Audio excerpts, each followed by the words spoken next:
I came to as if I had been pulled from the depths of darkness. The room around me stirred a vague sense of familiarity, though in my foggy state, I couldn't place it. A tube was lodged uncomfortably in my nose, and gradually, the sound of voices around me sharpened my focus.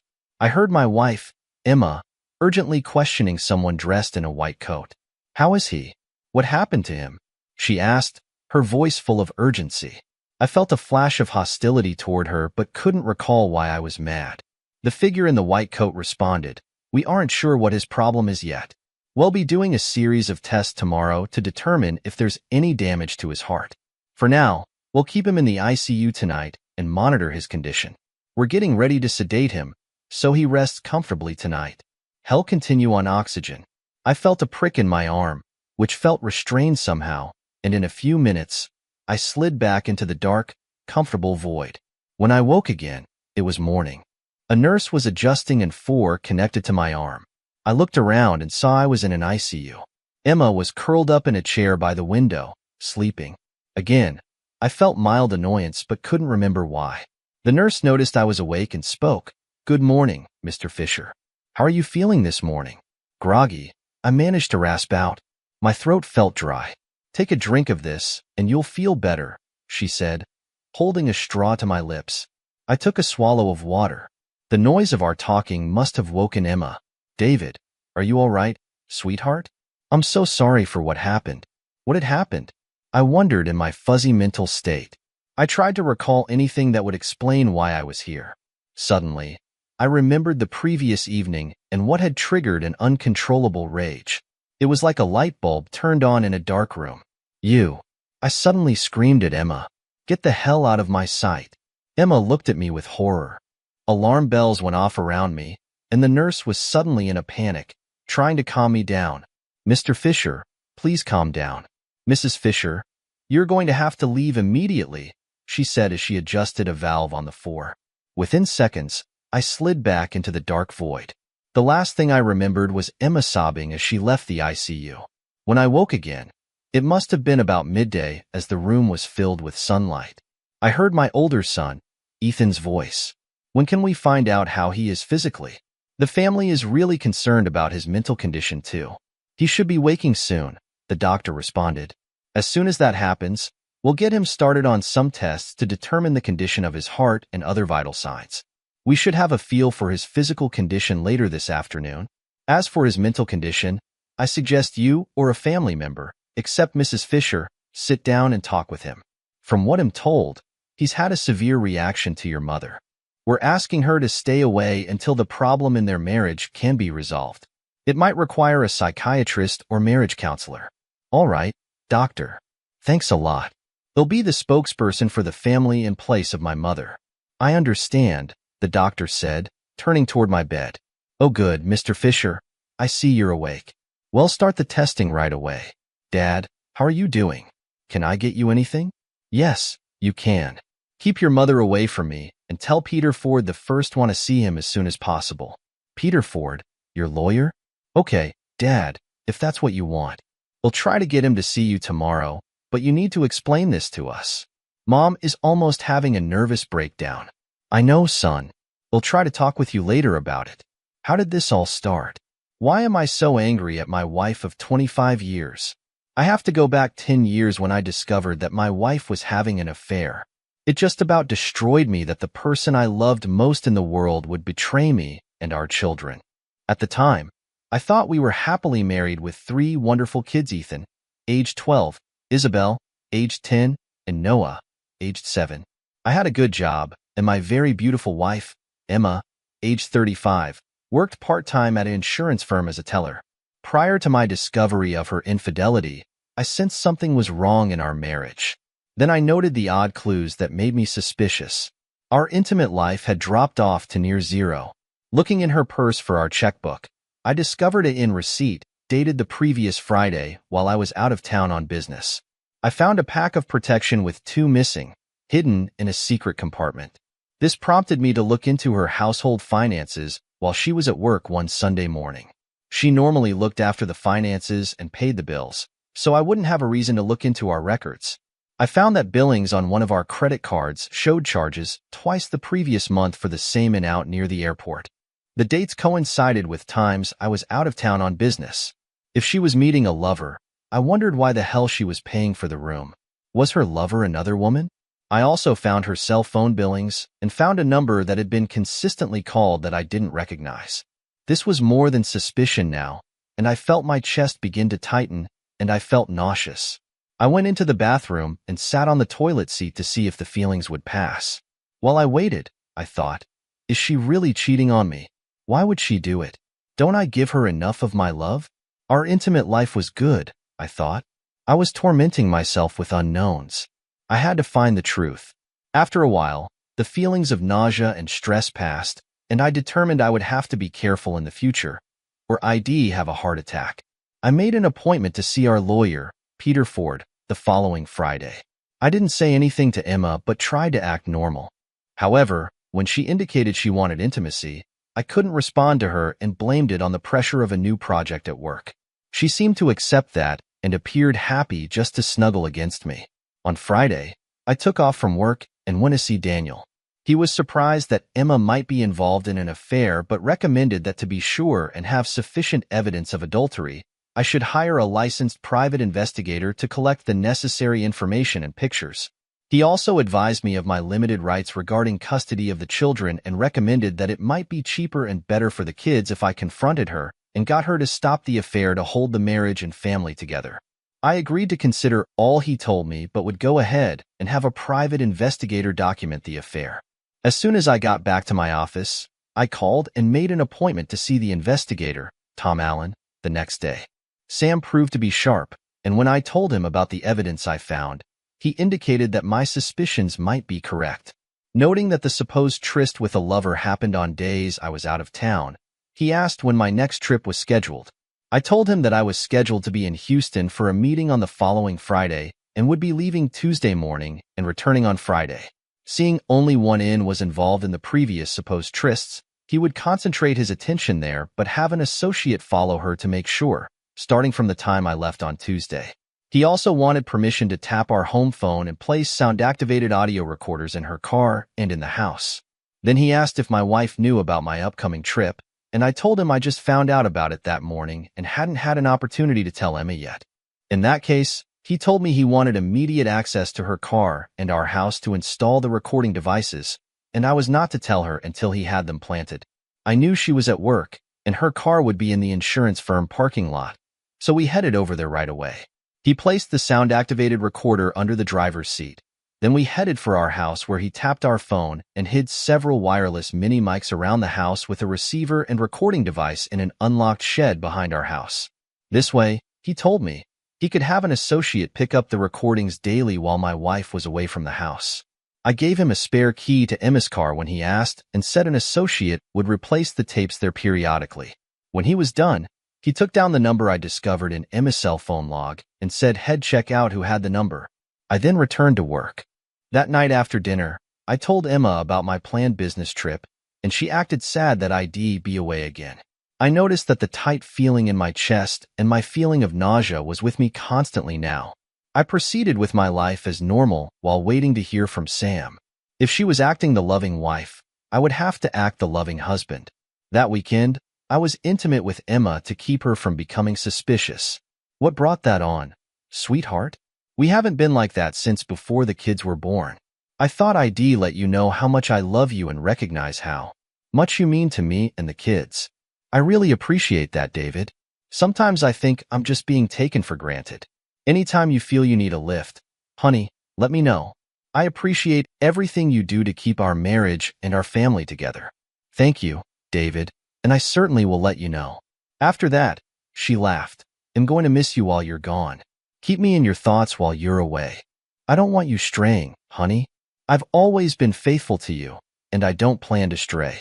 That's comforting to know, sweetheart. Are you being a good girl while I'm gone? This was a moment of truth, I thought. She didn't hesitate as she responded, yes, sweetheart. You're the only one for me. You and the kids are my sole reason to be, as the saying goes. I'm glad to hear that. We have the perfect marriage and the perfect family. We should never screw it up. I agree with you 100. Now I need to get to sleep. You tired me right out. Good night, darling. She hadn't batted an eye in her response. Maybe I had her all wrong. This coming week may tell the story, though. I tried to get to sleep but tossed and turned most of the night with visions of her with someone else in a room. I left for the airport Tuesday morning after kissing Emma goodbye and, as usual, took the time to admonish our kids to behave themselves and mind their mother before leaving. After pulling away from the house, I pulled to the curb around the corner as I felt myself start to hyperventilate. I got out a paper bag I brought along and breathed into it. After a few moments, I was almost normal and continued on my way. While I was away, I had a hard time concentrating on business but tried to stay focused so I wouldn't have to think about what Emma might be doing while I was gone. On the return flight, I was so apprehensive I had to go to the lavatory twice with my paper bag to calm my nerves. Arriving home on Friday evening, I tried to act natural, but I think she knew something was wrong. I avoided her welcome kiss and just let her kiss me on the cheek. Is there anything bothering you, David? You've been acting strangely even before you left Tuesday. I guess it's the stress of a new project at work, I told her, hoping to forego any further discussion of what might be troubling me. You've never let anything at work bother you before. This is a special project, and I may get a big promotion out of it, I lied. Well, you're worrying me.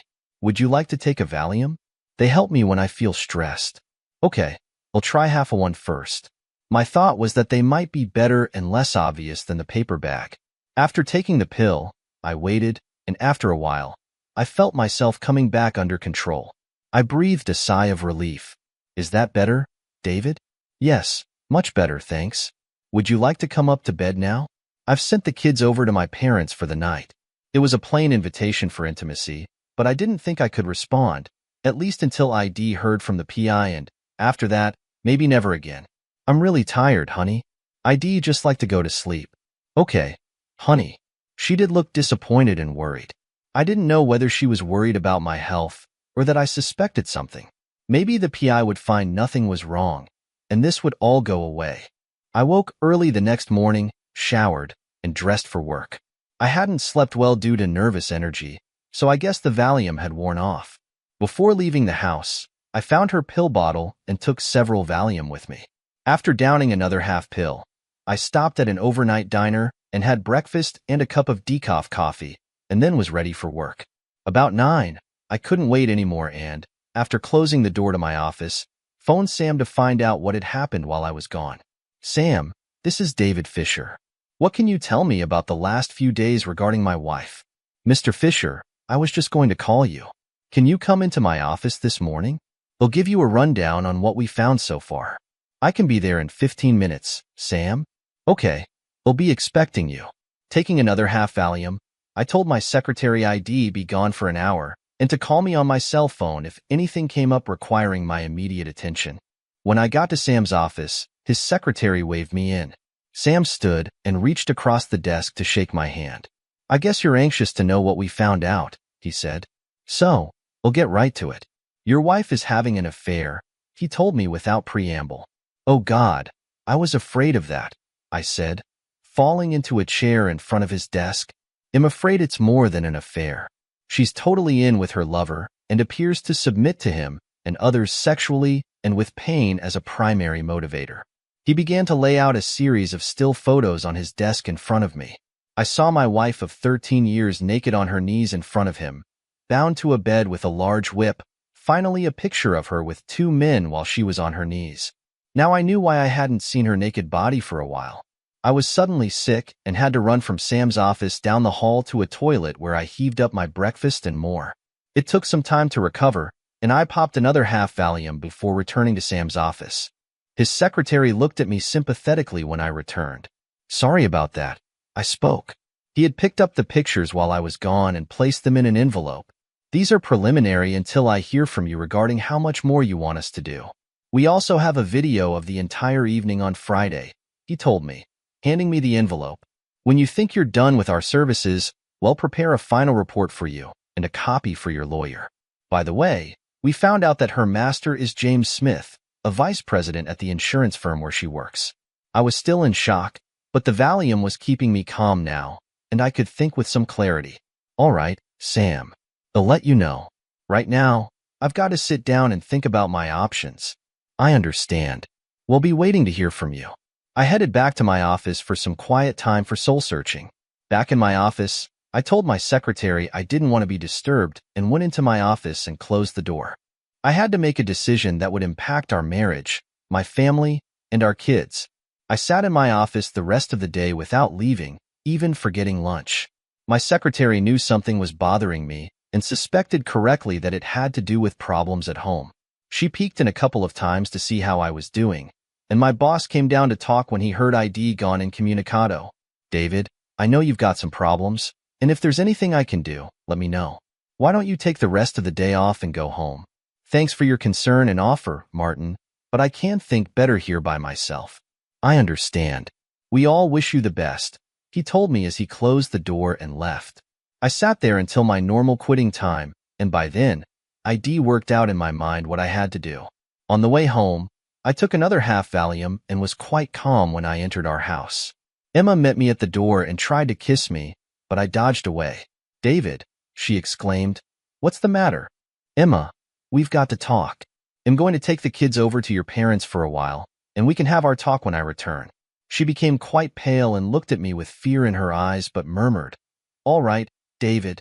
When I came back, she was sitting in her usual chair in the family room, and I went over and pulled the blinds on the windows, turned on the lights in the room, and then turned to her.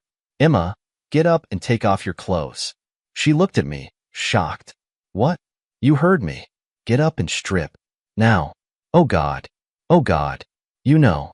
Please don't make me do this, David. Please. Do it, Emma, or I'll come over there and rip them off you. Crying and moaning, she stood and began to remove her clothes. She stopped when she was down to her bra and panties. I could see the red marks of mistreatment on her beautiful body already. All of it, Emma. Tears were running down her face as she removed all her clothes, revealing whip and bite marks. Oh God, Emma, how could you? How could you? I cried, with tears running down my face as I looked at her. I'm so sorry, David. I'm so sorry. Please forgive me. I couldn't help it. Go get your robe and put it on, then come back. We're going to talk, and you're going to have some decisions to make. I managed to gasp out as I tried to wipe away my tears with my shirt sleeve. I could feel my chest tightening again, and my stomach was in turmoil. As she left the room, I went and had another half Valium. When she returned with her robe on, I was starting to feel calmer. I waved her to her chair. I handed her the envelope with the pictures of her tryst and said, look at them. You see what your family, your parents, my parents, and all our friends are going to see, as well as the divorce court. Look at every one of them. I didn't think she saw one of the images as she shuffled quickly through them, her body shaking with uncontrolled sobbing and her eyes flooded with tears. Oh God, what have I done? I'm so sorry. I'm so sorry. I want you to tell me about it. I don't want the gory details. Just tell me how it started, how many other affairs you've had, if the kids are mine, and if you love and want to go with your master, James Smith. Oh, David, I've never had another affair. I love you and want to stay with you and our kids. The kids are yours. Please don't doubt that. Don't turn me out. Help me. I need you now. I don't have any love for him. I'm so sorry for everything. I just want to be with you and the kids. I could feel my heart pounding in my chest, mostly from rage. It was like a white-hot ball of fire in my gut that the Valium didn't seem to alleviate. Tell me the rest and remember, if I find out you lied, they'll make you pay. All right. It all started 6 months ago when I took that 3-week course for the teller's job at the insurance firm. James Smith taught the class to me and 3 other women who wanted to work part-time. I had trouble catching on to some of the stuff he was teaching, and he had me stay behind after class to tutor me after the insurance firm closed. I was so appreciative of his willingness to give me extra time that I began to let him control me, and I found I liked it. I don't know why. One thing led to another, and then I began to meet him in the evenings while you were out of town. We met at the inn near the airport, and he began to make me pay for the room. I felt so guilty and cheap about what I was doing and wanted to stop, but he showed me a video he'd taken of us together and what I was letting him do to me. He told me he'd send it to you if I didn't do what he wanted. I'm so glad it's over. I want to get on with my life, but I need to find out why I did what I did. I really need your help, and I'm so sorry it all happened. I love you and the kids so much that I can't stand the thought of losing you. I think you behaved so stupidly that I have a hard time believing you. How long did you think you could continue without being caught? Did you ever give any consideration to me and the kids while you were doing it? I think you're more sorry you were caught than sorry for hurting us. How can I trust you again? Every man you meet would be a candidate for a new affair. Oh no, David. No, no. I will never do anything so stupid again. Now you're going to have to make a decision. Here are your options, and I need an answer by tomorrow morning. 1. I will divorce you and take full custody of the children. If you don't agree to full custody and limited visitation rights, I will release the PI's report with all the pictures to all our family and friends and let the world know what a slut you are. You are then free to continue your affair with your master. 2. I will agree not to divorce you, but you will have to quit your job at the insurance firm, give a deposition to our lawyer about what you've done, and agree to certain restrictions on your future activities. I'm giving you this option very reluctantly, but our children are still young enough that they need a mother, and you are the best candidate. I will not make the PI report public, but will hold it as a guarantee of your future faithfulness and respect for me. I also want you to have yourself checked for STDs. Oh, thank you, sweetheart, for giving me another chance. You won't be sorry. I don't want your answer now. I want it in the morning after you've had a chance to sleep on it. You'll be sleeping in the spare room tonight and for the foreseeable future. All right, David. I understand. I hope you do. The next morning, I was up early after a sleepless night. When I did fall asleep, I had nightmares where I was standing on a high balcony overlooking a bedroom, watching as Emma took on a series of men. I couldn't find a way down to stop her and would wake up in a cold sweat. Twice, Emma had knocked on the door asking if everything was okay. When she left, I heard her sobbing as she moved down the hall back to the spare room. I was sitting in the kitchen, having a cup of decaf coffee before going back upstairs to shower and get ready for work. Emma entered, wearing an old nightgown and her robe. She looked like she hadn't slept much either. I just stared at her without otherwise acknowledging her as she came up to me and looked into my eyes. David, I cannot tell you how sorry I am, but I can't keep telling you that for the rest of my life. I can only show you that I mean it. I want to accept your offer to allow me to stay with you as your wife. I accept any conditions you want to make regarding my future activities, and I will call and quit my job at the insurance firm effective immediately. You understand that you will be my wife in name only. I do not plan to have intimacy with you, and you will be staying in the spare room indefinitely. As far as I'm concerned, you will be the live-in maid and the caregiver of my children.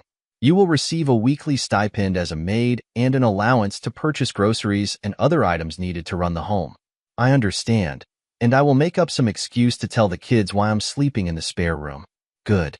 I'm going to get ready for work. Sweetheart, can I make you some breakfast before you go?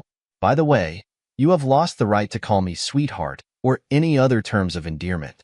My name is David, and yes, you may have breakfast ready for me when I come down. I understand, David. When I got to work, I called Sam and told him to discontinue any further activities on my case and asked how long it would take to get a final report on what had found so far. He said he would have it completed that afternoon as everything was already in his computer, including the photos. Immediately after finishing it, he would have a copy sent to me and one to my lawyer, Peter Ford, via courier. For some reason, I didn't know about at the time. I asked him not to reference anything about the video he had taken of my wife at her tryst in his report, but to forward it to me. He agreed to do that and didn't question my motives, as he had enough evidence with the still photos to support the report's conclusions. I then called Peter Ford and updated him on what Sam had found out and that a copy of the report would be at his office later today. We made an appointment for me and Emma to be at his office the following day after Head had a chance to read it. Daniel, I want you to look at the report with the thought that I'd like to go after the insurance firm and James Smith. I'm bringing Emma tomorrow so you can listen to her story and provide her deposition for any case we pursue. Okay, David. They'll read the report when it gets here and be in a position to discuss it tomorrow when you get here. The rest of the day, I made some phone calls canceling joint credit cards and took my lunch hour to move accounts to another insurance firm in my name only from the one Emma had worked at. I also set up our savings in my father's name as a trust fund for the children. When I got home that night, I brought my copy of the report with me And after dinner, while the kids were busy doing homework, I sat down with Emma in the family room and showed it to her. I did not mention anything about a video as I stopped at our new insurance firm on my way home and rented a safe deposit box for it. Emma sobbed as she thumbed through it and realized how thoroughly it had been prepared to document her adultery. I don't know what to say, David. I just want you to know what I will have in a safe deposit box if you fail me again. I understand. I want you to be at Peter Ford's office tomorrow morning at 10 and be prepared to make a deposition about your affair with James Smith. You also need to find the name of a good psychiatrist and make an appointment to see him as soon as possible. Yes, he'll be there, and he'll do anything you say. I want you to know I called the insurance firm today and quit my job. I did not try to contact James Smith at all. I also got the name of a psychiatrist today, and the earliest I could get in to see him is next week. All right. My chest still felt tight and I was still popping the Valium periodically to try to keep things under control. I was beginning to feel depressed and very sad. That night, I had more nightmares and determined that I might need the help of a psychiatrist myself before this affair played out. The next day, I took off from work at 9:45 to meet with Daniel and Emma, who was driving her own car to Daniel's office. I had told my boss that I was having some personal problems that needed to be resolved, and he understood and told me to take the rest of the day off if I needed it. When I got to Daniel's office, Emma was in the waiting room, and together we went in to see him. Daniel greeted us and waved us to chairs facing his desk. I've read the PI's report and now I need to talk with Emma to determine what sort of a case we might have to pursue against the insurance firm, James Smith, and any other individuals involved. So why don't you tell me about it, Emma? Emma looked at me, then back at Daniel. You're going to pursue a case against Paul and the insurance firm? I'm going to try to destroy James Smith, and the insurance firm should pay because it all started in their classroom. Emma quietly turned away, her shoulders shaking as she sobbed. After a few minutes, she turned back, tears streaming down her face. I'm ready to tell you about it. Daniel handed her a box of tissues. After drying her eyes, she began to tell Daniel essentially the same story she had told me. When she was done, Daniel thought for a moment before speaking. I think we have a case to pursue against the insurance firm and James Smith and anyone else who may have been involved, especially if they were also employees of the insurance firm. First, Emma, I need your signed deposition. They'll go over a few points you need to emphasize, and then he'll turn you over to my secretary. She'll transcribe your story, and then we'll have you sign it and notarize your signature. Then I can proceed to have the insurance firm, James Smith, and persons unknown served with the necessary papers. We'll go in for about a $9 million judgment, but I must warn you, the leverage they will try to use is publicity. They will be just as anxious to avoid some publicity on this as we are. We'll also proceed to get James Smith fired and the return of any photos or videos he has. After waiting to get Emma's deposition completed, I returned to work. I thought about going home, but I didn't want to be alone with Emma. When I thought about her, I felt the rage build up again, and I just couldn't face looking at her or being with her. I began to seriously think about a separation as the best answer to our problem, but our children deserved a family, and I vowed to stick it out even though I knew I was going into a mental condition caused by rage and depression. For the next 2 months, we lived together, and even though the rage abated, I found myself coping with bouts of depression that at times left me almost incapacitated. I had to take a leave of absence from work. As Emma started with her psychiatrist, I began to see one myself. It took another 2 months before he was able to get my medication adjusted to where I could almost function normally again and return to work. I know the children suffered because of my condition and the poor relationship I had with their mother. Our lives together went on, and after a year, it had improved to the point where Emma was sharing our bed again. Although we didn't try to be intimate for a month or more, I found myself unable with her when I tried to initiate anything. But after the doctor prescribed some medication, we were able to be intimate again. Eventually, we managed to settle into a normal husband-wife relationship, and I could give up my dependence on the medication. Our family interrelationships began to return to normal. In the meantime, our lawyer, Peter Ford, pursued legal action against the insurance firm and James Smith. The outcome was that an out-of-court settlement of $2 million was negotiated with the insurance firm. The insurance firm fired James Smith, and his wife divorced him. We received a judgment against him for $400,000, and he had to move away and start a new life in another state so he could find another job and pay his alimony and child support. I took the money we received from the insurance firm in Carter and put most of it into a trust for the children, naming Peter Ford as the administrator. Eventually, I was able to reduce my medications for depression and anxiety, and we started marriage counseling. Emma found out from her psychiatrist what some of the causes were in getting involved with James Smith and learned how to guard against letting submissiveness trap her into a similar situation in the future. After a few years, our marriage resumed the comfortable relationship we had known before her affair, though I kept closer tabs on her activities than before. Emma never went back to work. As we approached our 24th wedding anniversary, our eldest son, Ethan, had graduated from college, was married, and had given us a grandson, Lucas. Emma and I were both doting grandparents. Isabel was a senior in college, and Noah was a freshman. We were proud of our children and their accomplishments. A couple of weeks before our 24th anniversary, I noticed a subtle change in Emma's behavior and activities. I couldn't believe she was involved in another affair after all these years. Our intimate life was still good, I thought. I tried to give her her share of happiness, so why would she stray? I began to watch her more carefully and checked her email account. Though she had made some attempt to hide it, I discovered emails from someone named Andrew, thanking her for something she had done for him and begging her to meet him for a proper thank you. Her responses were initially non-committal, but he persisted until she finally agreed to meet him at a hotel room on the Sunday evening before our anniversary, which fell on the following Tuesday. He told her he had reserved room 524 at the hotel and would meet her there at 6:30 p.m. My old chest pains were developing again, as well as my depression and rage. How and why would she be unfaithful to me again? I had already made reservations for the two of us for an anniversary dinner on the Tuesday evening, and I began to think of it as a farewell dinner for our marriage.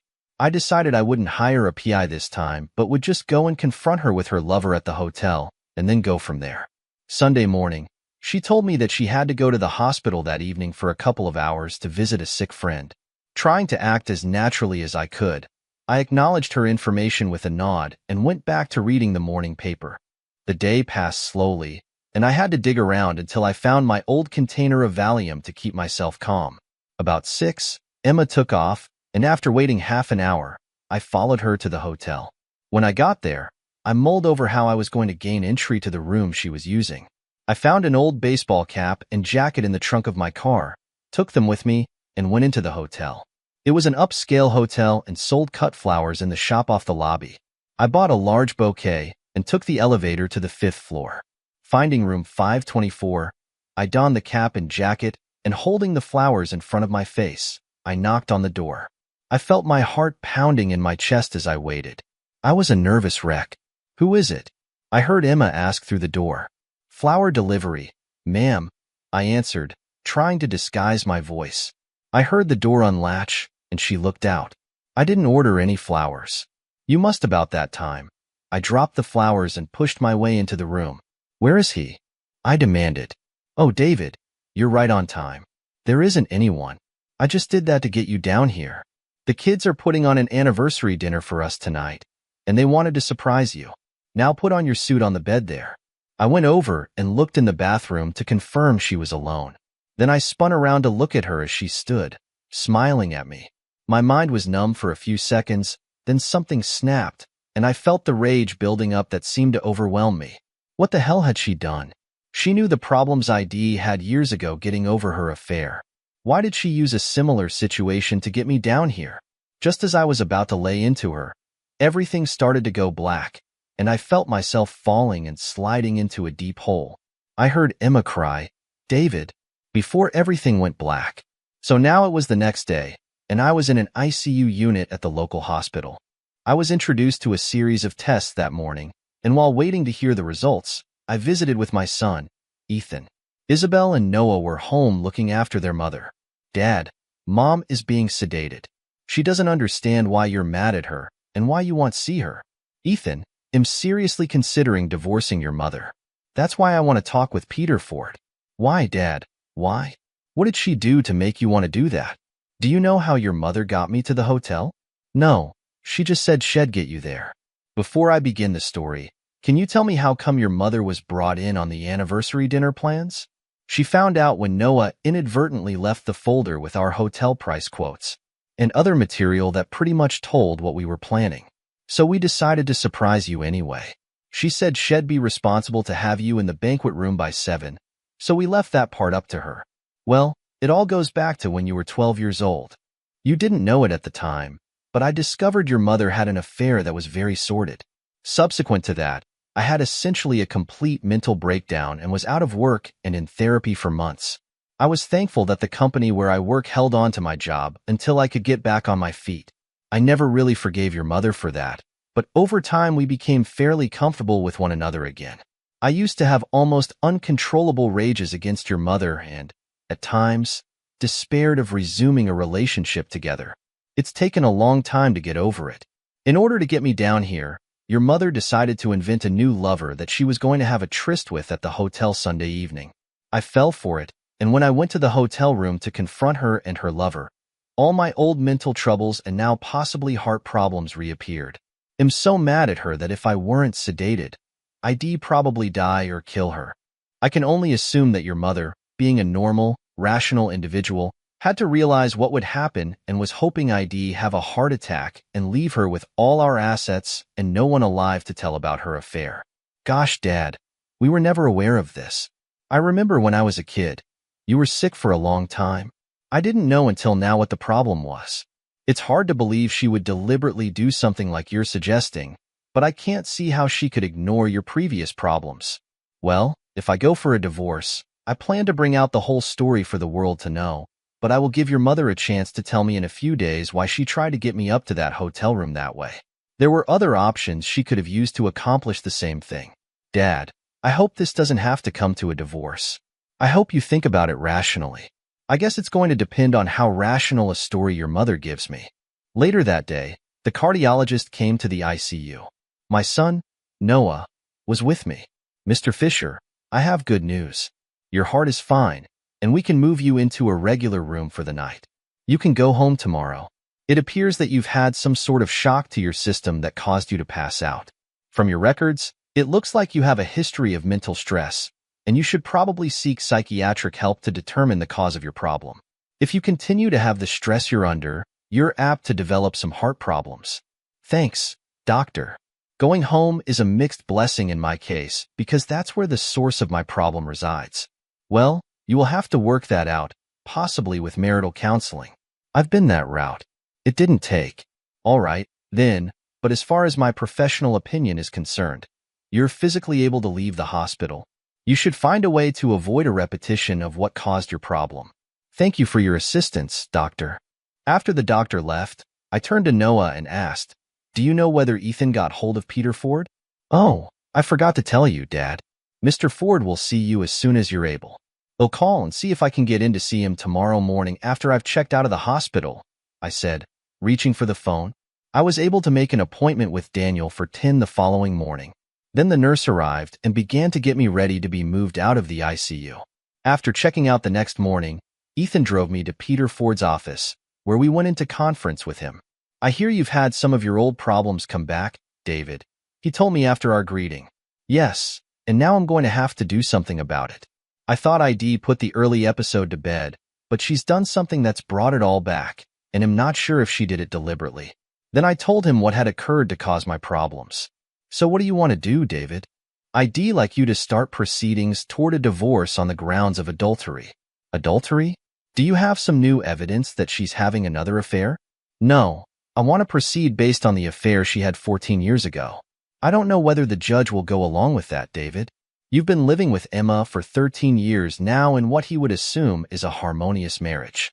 He would most likely reject the petition for divorce based on lack of current evidence to the contrary. I don't care. I want to make it part of the public record about her infidelity and expose the sordid details of her affair. If it's turned down, we can try for a divorce or separation on other grounds. But I want to cause her some pain. She got out of her affair when I caught her 14 years ago because I felt the kids needed a mother and a family, and I didn't want to release the details of her affair because of what it would do to the family. The only pain she suffered was short-lived, but I suffered for years before I could get back to a normal life. Now she's brought it all back, and I want to cause her pain because of what she did and for her affair. The kids are old enough now where custody isn't an issue anymore and old enough where the details of her affair won't traumatize them. This could be very expensive, David. Are you sure you want to proceed this way? I'm very sure, but I'm going home now to confront Emma. Unless she has a good explanation for her recent actions, I will want to proceed. I don't know what she could say that would justify her actions, but I will listen. Unless you hear from me, please continue with the divorce based on her previous adultery.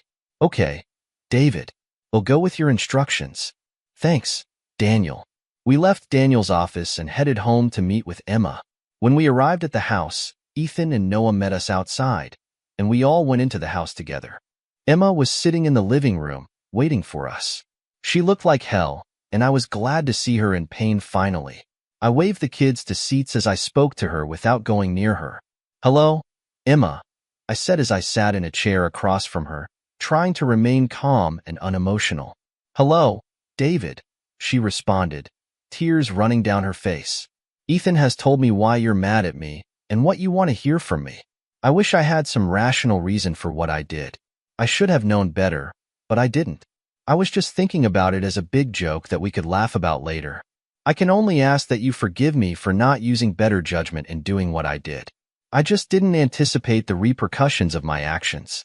Emma, your big joke could have killed me, and I cannot help but think it was deliberately done with that thought in mind.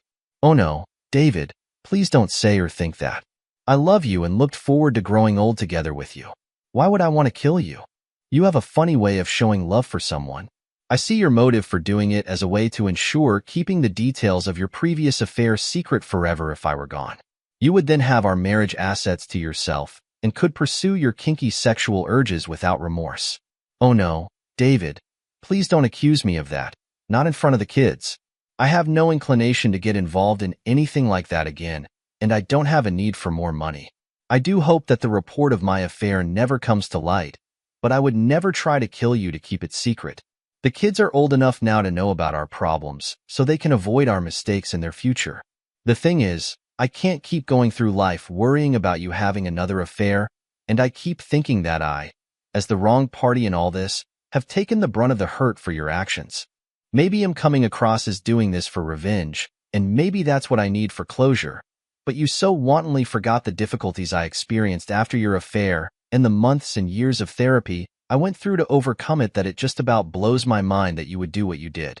I am giving you credit for a modicum of intelligence that you should have realized what a repeat of that could do to me. That is why I believe you deliberately planned it. You have not convinced me it was an accident, and so I'm instructing Peter Ford to pursue getting a divorce from you based on adultery. I would recommend you get yourself a lawyer. Adultery, David? I haven't been with anyone else since my affair. I swore I'd be faithful to you, and I have. I'm going to base the claim of adultery on your affair 14 years ago. Oh please, David, don't do that. I'll give you a divorce if that's what you want under any other conditions, but don't make it based on something I did 14 years ago. It would kill me to have that report made public. I'm sorry, Emma, but that's the way it's going to be. I want you to suffer some real pain. Have your lawyer contact Peter Ford. I'm going to pack a few things and move to an inn until I can locate an apartment. Then I'll come back and get the rest of my stuff. Do you kids want to say anything about this? I asked, looking at each of them. I'd like to say something that I think will sum it up for the three of us, Ethan said. Dad, I'm afraid you're being very vengeful to base a divorce on something that happened 14 years ago. And Mom, I cannot see how you could accidentally do something so stupid. That said, we wish the whole thing had never happened. I'll regret trying to set up a surprise anniversary dinner for you for the rest of my life. I hate to think I or any of us had a hand in your splitting. Maybe when the dust settles again, you both can find a way to get together again. Ethan, I said, what you attempted to do was commendable and appropriate for the occasion. Please, kids, don't hold yourselves to blame for it. It may have happened anyway at some other time. Now, I'm going up to pack. As I went upstairs, Emma sat quietly crying, and our kids were trying to console her. Later, I drove in my car to an inn near my work where I settled for what I hoped would only be a week's stay before finding a more permanent place. The confrontation was over, and things were starting to reach a finale to 25 years of a marriage gone bad. In the days following my confrontation with Emma, I found a furnished apartment near my work and moved in immediately. Then I went to my old home and picked up the rest of my personal clothing and other items and moved them to my apartment. Emma sat in the kitchen while I was there, and we didn't speak to one another. She just sat there, looking drawn and weary. A week after I moved out, Daniel presented the petition for divorce to the court, and a hearing date was set. A legal notice went into the local newspaper, and I heard many of our friends who were unaware of our split were calling our house and asking Emma what was going on. The kids said she spent much of her time crying and began to avoid answering the phone. Somehow, I felt satisfaction that she was starting to feel some pain. At the divorce hearing, the judge approved my divorce petition based on adultery. The kids were angry and did not speak to me for the next 2 years. Emma was given the house in the divorce settlement. She sold it immediately and moved to a condominium. I heard that she seldom went out and was almost a recluse. She didn't date in her newfound freedom and hardly saw any of our old friends. Her parents and our kids were her only real contacts with the outside world. To me, it was all closure to a bad episode in my life, and though missing the camaraderie of marriage, I felt content. I often wondered if I went too far to give her pain. Thanks for watching. Do you think David went too far, or was he justified in his actions? Let us know your thoughts in the comments, and don't forget to like, share, and subscribe for more gripping stories. Life has a strange way of unfolding, doesn't it? Here I am, Eric Davis, a 49-year-old man who once thought he had life all figured out. Married for 21 years to Sarah, my rock, my best friend, the woman who's been with me through thick and thin. Together, we raised our daughter Emma, now 22, a bright young woman who's ready to embark on a new chapter of her own life. She's dating Sam, a decent young man, and they're already talking about marriage. I have mixed feelings about that, proud but also a bit reluctant to let my little girl go. I'm a partner in Davis & Williams Accounting, a firm I co-founded with my college buddy, Nathan Williams. Nathan is a character, to say the least. Back in college, he was the life of the party, the guy everyone wanted to be around.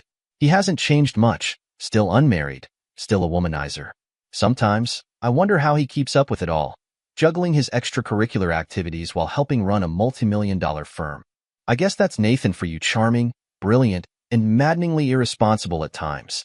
We built this firm from the ground up, starting in a cramped office with a couple of desks and big dreams. Those days were tough but exhilarating. Would work long hours, fueled by cheap coffee and the kind of youthful ambition that makes you believe anything is possible. And now here we are, managing a business that serves high-profile clients and brings in millions annually. It's surreal, really. But success comes with its own set of challenges. Nathan and I often clash, not about the work itself, because we're both good at what we do, but about his lifestyle.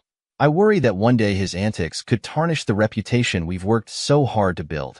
I've tried talking to him about it, but he brushes it off, laughing, saying, "Relax, Eric. Life's too short to stress about what people think." Maybe he's right, but I can't help feeling responsible for more than just the bottom line. At home, things are quieter now.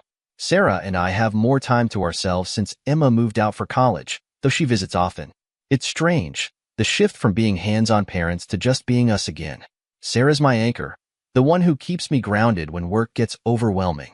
She's also the one who reminds me that Emma is not a little girl anymore, that she has to make her own decisions, including her choice to marry Sam. It started as a joke, just an offhand comment during a meeting with one of our clients, Thomas Green.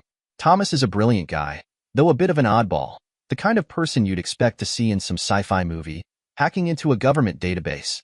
He works on classified tech for the government and military, designing software that can break into systems most of us can't even comprehend. That day, Thomas was explaining his latest creation, a program capable of hacking into a phone, copying its data, and even tapping into real-time calls. It was both fascinating and terrifying. I remember leaning back in my chair, half joking as I said, "Well, if it's that good, why don't you hack into my wife's phone? Let's see what Sarah's talking about." Thomas looked at me for a second, smirked, and then said, "All right, let's do it." I laughed nervously, but before I could object or clarify that I wasn't serious, he was already at work. He asked for Sarah's phone number, and still thinking it was all just a harmless prank, I gave it to him. Within minutes, he had her phone hacked. "Here," he said, handing me a pair of headphones. "She's on a call right now." I froze for a moment. This was real. The rational part of me screamed to stop this nonsense, but curiosity won. I put on the headphones, my heart pounding in my chest, and listened. At first, I thought the conversation was innocent.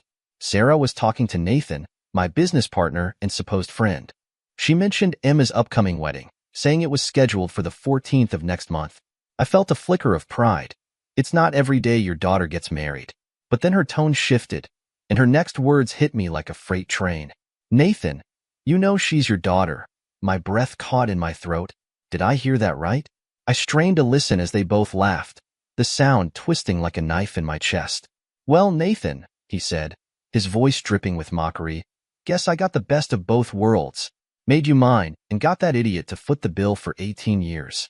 The casual cruelty in his words made my stomach churn. My mind raced, trying to piece it together. My Emma, wasn't mine. Nathan, the man I trusted, had been with Sarah behind my back. And worse, they'd been laughing about it, mocking me, turning my life into some sick joke. Well, Nathan said, his voice dripping with mockery, guess I got the best of both worlds. Made you mine and got that idiot to foot the bill for 18 years. The casual cruelty in his words made my stomach churn. My mind raced, trying to piece it together. My Emma, wasn't mine. Nathan, the man I trusted, had been with Sarah behind my back. And worse, they'd been laughing about it, mocking me, turning my life into some sick joke. Once Eric pays for the wedding, Sarah continued, her tone as cold as ice, I'll file for divorce. And Emma wants you to give her away. After all, you're her real father. I couldn't breathe. My heart pounded so loudly I could barely hear the rest of their conversation. Divorce?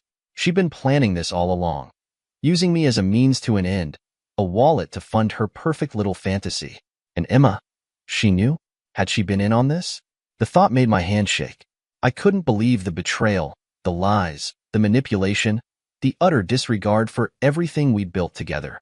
I pulled off the headphones and sat in stunned silence. The weight of what I just heard pressed down on me like a lead blanket. My mind replayed the moments of our life together, searching for signs I might have missed. The late nights, the excuses, the subtle changes in behavior. It was all so clear now, and yet I'd been blind to it for years. Nathan, my friend, my partner, the man who helped me build a life and a business, had been the one to destroy it all. And Sarah, she wasn't the woman I thought I married. She was a stranger now, someone capable of such cold-hearted betrayal. I felt a mix of emotions: rage, sadness, humiliation, and above all, heartbreak. My life, my family, my daughter, none of it was what I thought it was. And now, I had to decide what to do next. But one thing was certain: this betrayal wouldn't go unanswered. The shock was still settling, but I didn't have the luxury of breaking down. Not yet. The betrayal was too fresh, the pain too raw. But above all, a cold, calculated rage began to take shape. This wasn't the time for tears or grief. This was the time for action. Thomas sat across from me, his eyes fixed on mine as if he understood exactly what I was feeling. He didn't ask questions, didn't press for details. Maybe it was because he'd been through something similar. His own divorce had left scars I could see in his demeanor. Or maybe he just knew when a man needed to act instead of talk. I'll help you, he said, his voice steady, carrying the weight of unspoken understanding. You tell me what you need, Eric, and I'll get it done. I didn't hesitate. I need their phones tapped. Nathan's, Sarah's, and Emma's. I want every call recorded, every text intercepted. If they're hiding something, I want to know all of it. Thomas nodded without blinking, already mentally mapping out what needed to be done. He leaned back in his chair, his fingers drumming against the table. Give me some time. I'll set it up, and as soon as I have something, I'll come to you. The weight of his promise settled in the room. It wasn't the kind of assurance you get from a casual friend or a business associate. This was different. Thomas wasn't just helping me out of obligation. He understood the fire burning inside me. I clenched my fists, staring at the floor, replaying the sickening conversation I'd overheard. Every word Sarah and Nathan had exchanged was etched into my mind, their laughter ringing in my ears like a cruel taunt. Emma's involvement cut the deepest. Had she really chosen Nathan, knowing the truth? Or was she just another pawn in their twisted game? I couldn't allow myself to think too far ahead. This wasn't about hurt feelings anymore. It was about uncovering the full scope of their betrayal and figuring out how to dismantle the lies they built their lives around. "Thank you," I said quietly, my voice tight. It was all I could manage, but Thomas didn't need more. He stood and placed a reassuring hand on my shoulder. "We'll get to the bottom of this. Just hold on," he said. As he left, I sat there alone in the quiet office, my mind churning. I'd spent my life building something real, my family, my business, my relationships, and now I was watching it all unravel. But if they thought I'd sit back and let it happen, they were sorely mistaken. They made their moves. Now it was my turn. And I wasn't just going to play. I was going to win. The drive home felt like a blur. My mind was a tangled mess, replaying the conversation I'd overheard, thinking of all the years I'd been lied to. But I knew I couldn't let Sarah sense anything, not yet. If she suspected I knew, it could ruin everything. When I walked through the door, Sarah greeted me with her usual smile. It felt hollow now, a mask I couldn't unsee. She leaned in to kiss me, and I instinctively turned my head. "Sorry, I think I'm coming down with something," I mumbled, avoiding her gaze. "Oh," she said, pulling back slightly, her smile faltering. "You should rest then." I nodded, excusing myself to my study. That room had always been my sanctuary, the one place where I could think clearly. Tonight, it became my war room. Sitting at my desk, I opened my laptop. The soft glow of the screen lit up the dark room, and I started working.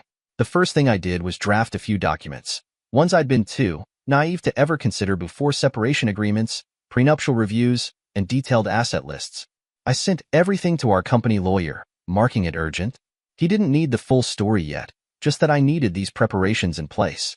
Next, I turned my attention to the wedding, Emma's wedding. The one I'd been led to believe was my responsibility, my privilege as her father. I pulled up all the records, invoices, and receipts, venue bookings, catering, dress fittings. It was all there. A staggering amount of money already spent, and more payments looming. Then came the harder part. I sat back and started calculating everything I'd invested in Emma over the past 22 years. Her education, her medical bills, her birthdays, her vacations. All the things I'd gladly given, thinking she was my daughter. The total was staggering. But it wasn't just the money. It was the time, the love, the sleepless nights when she was sick, the pride I felt watching her grow up. And Sarah, I gritted my teeth as I calculated how much I'd spent on her over the years, on her comforts, her dreams, her every whim. I'd spared no expense, thinking I was doing right by my wife. But now, every cent felt like a mockery, a reminder of the betrayal I'd unknowingly funded. By the time I was done, the numbers stared back at me, cold and unfeeling, the sum of a life built on lies. I closed the laptop and leaned back in my chair, staring at the ceiling. The rage was there, simmering, but so was something else, a deep, hollow sadness. This was my life, my family, and it had all been an illusion. I didn't go back to the bedroom that night. I couldn't bear to lie next to Sarah knowing what I now knew. Instead, I stayed in my study, my thoughts racing as I planned my next moves. If they thought they could play me, they had no idea what was coming. The game had changed, and this time, I wasn't playing to lose. Sitting across from Thomas, I felt a strange mix of anticipation and dread. This was it, the moment I would hear for myself the truth of what these people really thought of me. I wasn't sure if I was ready, but then again, no one's ever truly ready for betrayal. He leaned forward, placing the small recorder on the table between us. He gave me a look, part reassurance, part warning, before pressing play. The first call crackled to life, and my heart sank immediately as Emma's voice filled the room. "Nathan," she said, her tone bright, almost cheerful. "I want you to walk me down the aisle," she said, her voice almost too chipper. "You're my real dad, after all. Eric's just lame. I mean, he's been such an idiot my whole life. I don't even know how he hasn't figured it out." I felt like the air had been sucked out of the room. Hearing her call me lame, an idiot, after everything I'd done for her was like a dagger to my heart. But it was the way she called Nathan Dad that hurt the most. The title I'd carried with pride for 22 years stripped away in an instant. Thomas paused the recording for a moment, giving me a chance to catch my breath. I didn't say anything, just nodded for him to continue. The next call was between Sarah and Nathan. My stomach churned as soon as I heard Sarah's voice, soft, sultry, nothing like the way she spoke to me anymore. "You know I can't stop thinking about last time," she purred. Are we still on for tomorrow? Same motel? Nathan chuckled, his voice dripping with smugness. Of course. Can't have Eric finding out, though. Not that he ever would. The guy's so stupid. It's almost too easy. Hell, I keep him around because he's making me a fortune. Let the idiot do all the work while we enjoy the benefits. I clenched my fist so tightly, my knuckles turned white. The sheer audacity of it. The disdain in his voice. The way he dismissed me like I was nothing. The call was briefly interrupted as Nathan muttered something about needing to sign papers. My ears perked up. Papers. My lawyer's papers. The ones I'd sent him yesterday. The irony made me want to laugh, but there was no humor in it. The call resumed, and Nathan didn't miss a beat. He continued to berate me, calling me boring, predictable, a pawn in his game. And Sarah, she laughed. She laughed with him, like it was all some kind of twisted joke.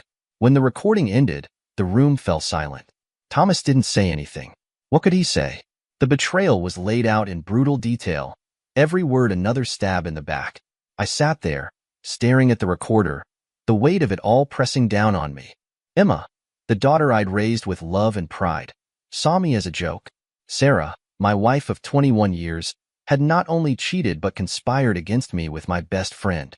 And Nathan, the man I trusted like a brother, had built his success on my hard work while treating me like a fool.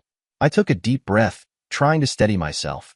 The pain was there, raw and unrelenting, but beneath it was something stronger, determination.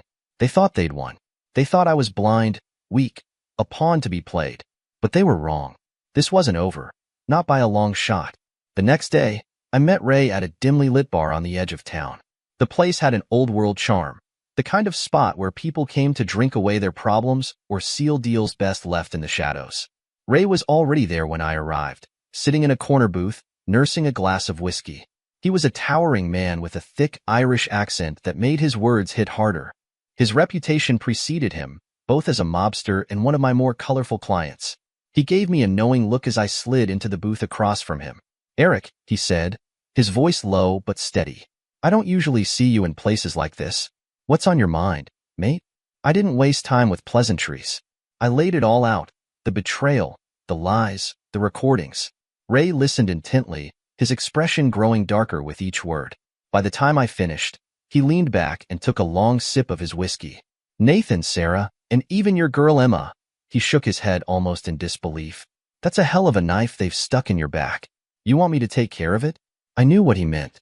Ray wasn't one for subtlety, and his solutions were often permanent. No, I said firmly, meeting his gaze. Killing Nathan would be too kind. I want him to suffer. I want him to lose everything. His reputation, his money, his freedom. I want him to feel the weight of every lie he's ever told. Ray nodded slowly, a grin forming on his face. A man after my own heart. You're not looking for justice, you're looking for vengeance. Fair enough. What's your plan? I leaned in closer, lowering my voice as I outlined my ideas. Nathan had always been careless, relying on me to keep his financials clean while he indulged in his vices. He thought his charm and connections made him untouchable. But I knew where the skeletons were buried, and I planned to dig them up. I explained how I intended to expose Nathan's shady dealings to our clients and the authorities. It wouldn't just ruin his career. It would destroy the multi-million-dollar firm we built together. He'd lose his wealth, his status, and any shred of credibility he had left. Sarah wasn't off the hook either. I planned to use the evidence I gathered to counter any divorce claims she might make. She wouldn't get a dime of what she thought she was entitled to. And as for Emma, well, I had something special planned for her. Ray listened, nodding occasionally, his grin never fading. When I finished, he leaned forward, resting his massive arms on the table. You've got a solid plan, Eric, he said, but you're going to need help. People like Nathan and Sarah don't go down without a fight. If you want this done right, you'll need more than just paperwork and recordings. You'll need leverage. Leverage? I asked, raising an eyebrow. The kind that makes people squirm, he said, his grin turning almost wicked. I've got some friends who specialize in finding the kind of dirt that doesn't just ruin reputations. It burns lives to the ground. You give me the word, and I'll put them on it. I hesitated for a moment, weighing my options. This was a line I'd never crossed before. But then again, I'd never been in this position. Do it, I said finally, but make sure it's clean. I don't want anything coming back to me later. Ray raised his glass in a toast. To vengeance. The slow kind. Then, the slow kind. We clinked glasses, and for the first time in days, I felt a sense of control returning. This wasn't just about getting even. It was about reclaiming my life, my dignity, and everything they tried to take from me. Logan, Sarah, Emma, they had no idea what was coming, but soon they'd find out. The next 2 days were a blur of calculated actions and cold precision. Every move I made was deliberate, every decision perfectly timed. The company had always been our pride and joy, or so I thought. In reality, it was just another tool for Nathan to indulge his vices while I did the heavy lifting. That was about to change. Using my full access to the firm's accounts, using Nathan's credentials and the power of attorney that Nathan had signed to me, I had acquired a loan of around $90 million. As soon as the money came to our account, I began orchestrating the transfer. $95 million, a staggering amount, funneled through a labyrinth of accounts. Each step was meticulously planned to obscure its trail. By the time it landed in its final destination, a secure account in the Cayman Islands, there was no way to trace it back to me. 5% of that went to Ray, a small price to pay for his silence and expertise. He connected me with the right people, the kind who didn't ask questions, as long as the money flowed. Nathan, meanwhile, was none the wiser. He was too busy indulging his desires, convinced he had the world at his feet. The thought of them laughing at my expense, thinking they'd outsmarted me, only fueled my resolve. With the finances handled, I turned my attention to the wedding. Emma had no idea the expenses were no longer coming from me. I shifted every payment, caterers, florists, venue costs, to the firm's credit cards. As I made the changes, I couldn't help but smirk. They wanted me to pay for their betrayal, to bankroll the wedding of the daughter I'd raised, only to find out she wasn't mine. Fine, I'd pay for it. But on their dime. By the time the second day ended, everything was in place. The company was drowning in debt, the wedding was fully charged to corporate accounts, and Sarah and Nathan were too preoccupied with their own selfish pursuits to notice the cracks forming beneath their feet. That night, I poured myself a glass of whiskey and sat in the quiet of my study, letting the weight of my actions sink in. The plan was unfolding perfectly. Every move, every detail, had been carefully calculated. By the time Sarah walked through the door that evening, everything was set in motion. She stumbled in, her cheeks flushed from too much wine, or perhaps from her time with Nathan. The sight of her, still reeking of betrayal, made my stomach churn, but I forced myself to remain calm. There was no room for anger, no space for emotion. Not yet. Hey, Eric, she said, her voice slightly slurred. She tried to lean in for a kiss, but I sidestepped her, fighting a smile. Busy day? I asked, keeping my tone light. She laughed, a sound that grated on my nerves. You know how it is, she said, brushing off the question. I didn't press her. Instead, I handed her a folder containing the document I had prepared earlier. Sarah, I began, my voice calm, even warm. With everything going on, the wedding, the company, it's all becoming too much for me. I feel like I'm stretched too thin. So, I've decided to simplify things. Her eyes narrowed slightly, but the alcohol had dulled her usual sharpness. Simplify? She asked. Yes, I said, sliding the document across the table. I'm transferring my share of the company to you. It's only fair, considering how much you've supported me over the years. This way, you'll have full control, and I can step back from all the stress. She blinked at me, clearly surprised. You're giving me your share? I trust you, Sarah, I said, lying through my teeth. You've always been my partner in business and in life. This just makes it official. She hesitated for a moment, looking down at the papers. Then, as if some small part of her was still trying to process what was happening, she asked, What's the catch? No catch, I replied smoothly. Just sign here, and it's done. You'll have full control, and I'll be out of the way. No more worrying about work for me. I'll focus on things that matter, like family. Her face softened at the mention of family, but I saw the greed flash in her eyes. She wanted this, needed it. The idea of being in control of a multi-million-dollar company, of having the upper hand, was too tempting for her to resist. She picked up the pen, her hand slightly unsteady, and scrawled her signature across the dotted line. Done, she said with a satisfied smile. I took the folder back, careful to keep my expression neutral. Inside, I was seething with triumph. She had no idea what she just signed. No idea that the company was now riddled with debt, a sinking ship she couldn't escape. She thought she was getting the keys to the kingdom, but all she had inherited was a sinking ship. "Thank you, Sarah," I said, forcing a smile. "This means a lot to me." She waved me off, clearly too drunk to think any further about it. "Don't mention it. You've earned a break." I nodded, watching her as she stumbled toward the bedroom. Once she was out of sight, I exhaled slowly, the weight of the moment settling over me. This was just the beginning. The company's finances were already in chaos, and now, on paper, it was all hers. The loans, the embezzled money, the debts. She and Nathan would be the ones to answer for it. As I sat in the quiet of the living room, a grim sense of satisfaction washed over me.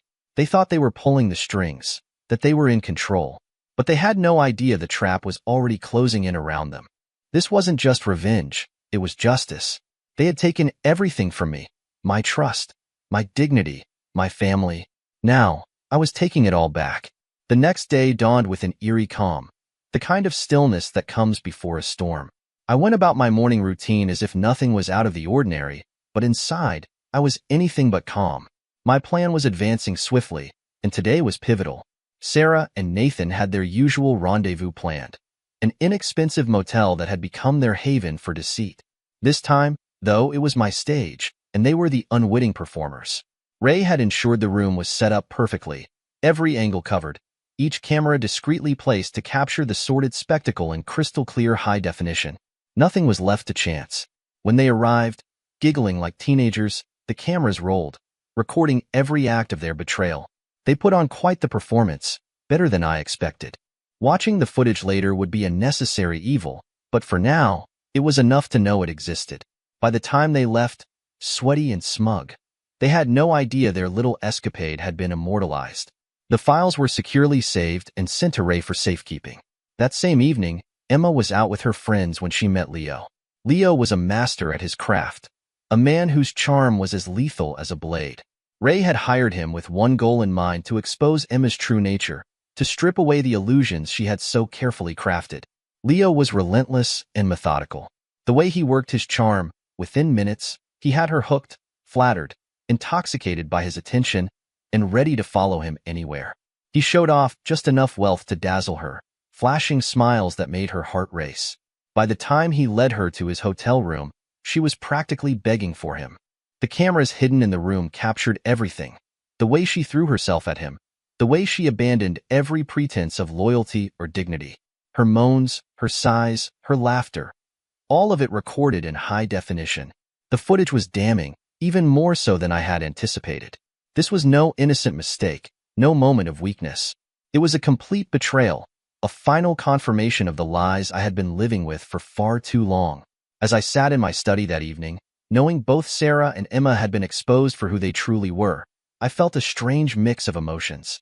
Anger, yes, but also satisfaction. They had underestimated me, all of them. They thought they could play me for a fool, that I would roll over and accept their lies. But now the evidence was mounting, the noose tightening around their necks. The day of reckoning was approaching, and when it came, there would be no escape. 2 days later, the bar smelled of stale beer and cigarette smoke, the kind of place where secrets were shared over the clink of glasses and the murmur of low voices. Ray and Thomas were already there when I arrived, the usual business partners in crime. They looked like they'd been waiting for me, their expressions unreadable but expectant. I took a seat at the worn-out table, my thoughts still whirling from the events of the past few days. Everything was falling into place too perfectly, really, but I couldn't afford to let my guard down. There was still so much to do. "You've been busy," Ray said, pouring me a drink before I could even ask. The glass was filled with whiskey, a dark amber that seemed to mirror the thoughts swirling in my mind. He slid it across the table. "You've made some pretty big moves, Eric. You're not just playing the game. You're rewriting the rules." I took a sip, savoring the burn as it slid down my throat. The adrenaline was still high from the night before, from watching Sarah and Nathan's performance in that motel room. "I'm not playing. I'm winning," I replied coolly, my eyes meeting his. Ray gave a slow nod, his lips curling into a grin. "I see that. And speaking of winning, that house deal, it went through like clockwork. The Russian mobster is in, and you're walking away with another $3 million. I leaned back, surprised by the ease with which Ray had handled the sale. The house, the one I'd spent years building memories in, memories that had long since soured, was now gone, sold to a man whose very name sent a chill down my spine. The deal had happened quickly, thanks to Ray's connections, and the money had already made its way into my hands. I didn't expect it to go so smoothly, I admitted, my eyes narrowing slightly. The Russian boss, huh? How do you feel about the whole thing? Ray chuckled, taking a long drag from his cigarette. He's impressed, he said he liked the way you're handling this. He's got a fondness for revenge, if you catch my drift. He leaned in, lowering his voice as if sharing a secret. He even offered to help, said he could take out Nathan, Sarah, and Emma for you. Clear the whole mess up real nice. I felt a stir in my chest, a flicker of temptation. The idea of erasing them from my life in one swift stroke, silencing their treachery without lifting a finger, was an appealing thought. But something inside me, a quiet voice that had grown louder with each passing day, held me back. I shook my head, setting my drink down firmly on the table. No, I don't need them dead. Not yet. I want to enjoy this. I want them to feel what they've done to me. If I let someone else handle it, it's over too soon. Ray studied me for a moment, his expression unreadable. Fair enough. But you know, if you change your mind, I won't stop you. I cut him off sharply. This is my revenge. They'll suffer slowly, just like I did. Thomas, who had been quiet up until now, finally spoke up, his voice low but steady. You're playing a dangerous game, Eric, but it's your call. Just make sure you're ready for the fallout. I didn't need to hear it from him. I was already prepared for whatever came next. I'm ready, I said, my voice firm, and when it's all over, they'll wish they had never crossed me. Ray grinned, clearly impressed by my resolve. Well, whatever you decide, Eric, just know we're in this with you. But don't forget, sometimes the best revenge is letting them destroy themselves. I couldn't help but smile at that. It was true. Letting them hang themselves with their own lies, their own greed, would be the sweetest revenge of all. And that was exactly what I planned to make them do. The wedding was just a few days away, and everything was falling into place exactly how I had planned. The bill for the wedding had already reached an absurd $5 million, and as I looked over the numbers once again, I couldn't help but smile. Every penny was well spent. The whole thing was a spectacle, a show of opulence and excess, all funded by me. But as I watched the wedding plans unfold, I knew the real show was yet to come. Sarah and Emma were busy getting ready for the big day, their excitement palpable as they prepared to leave for the destination. Emma, the center of attention, was busy getting ready. Her dress, the makeup, the hair, all meticulously planned to ensure she looked perfect as she walked down the aisle. It was her moment, the moment she had been dreaming of for so long. Sarah, her mother, was just as absorbed in the preparations, but it was clear where her focus truly lay, Nathan. Sarah didn't give a second thought to my absence. After all, I had made it clear that I would join them later. My sudden lack of presence didn't faze her. She was too wrapped up in her plans to worry about anything else. As far as she was concerned, everything was falling into place just as it should. Nathan was here, Emma was getting married, and soon the life she had always dreamed of with Nathan would begin. Meanwhile, Nathan was already at the venue, checking over the final details of the wedding.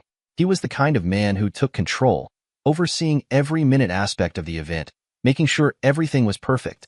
As he inspected the food, tasting the selections, checking the seating arrangements, his mind kept wandering back to me.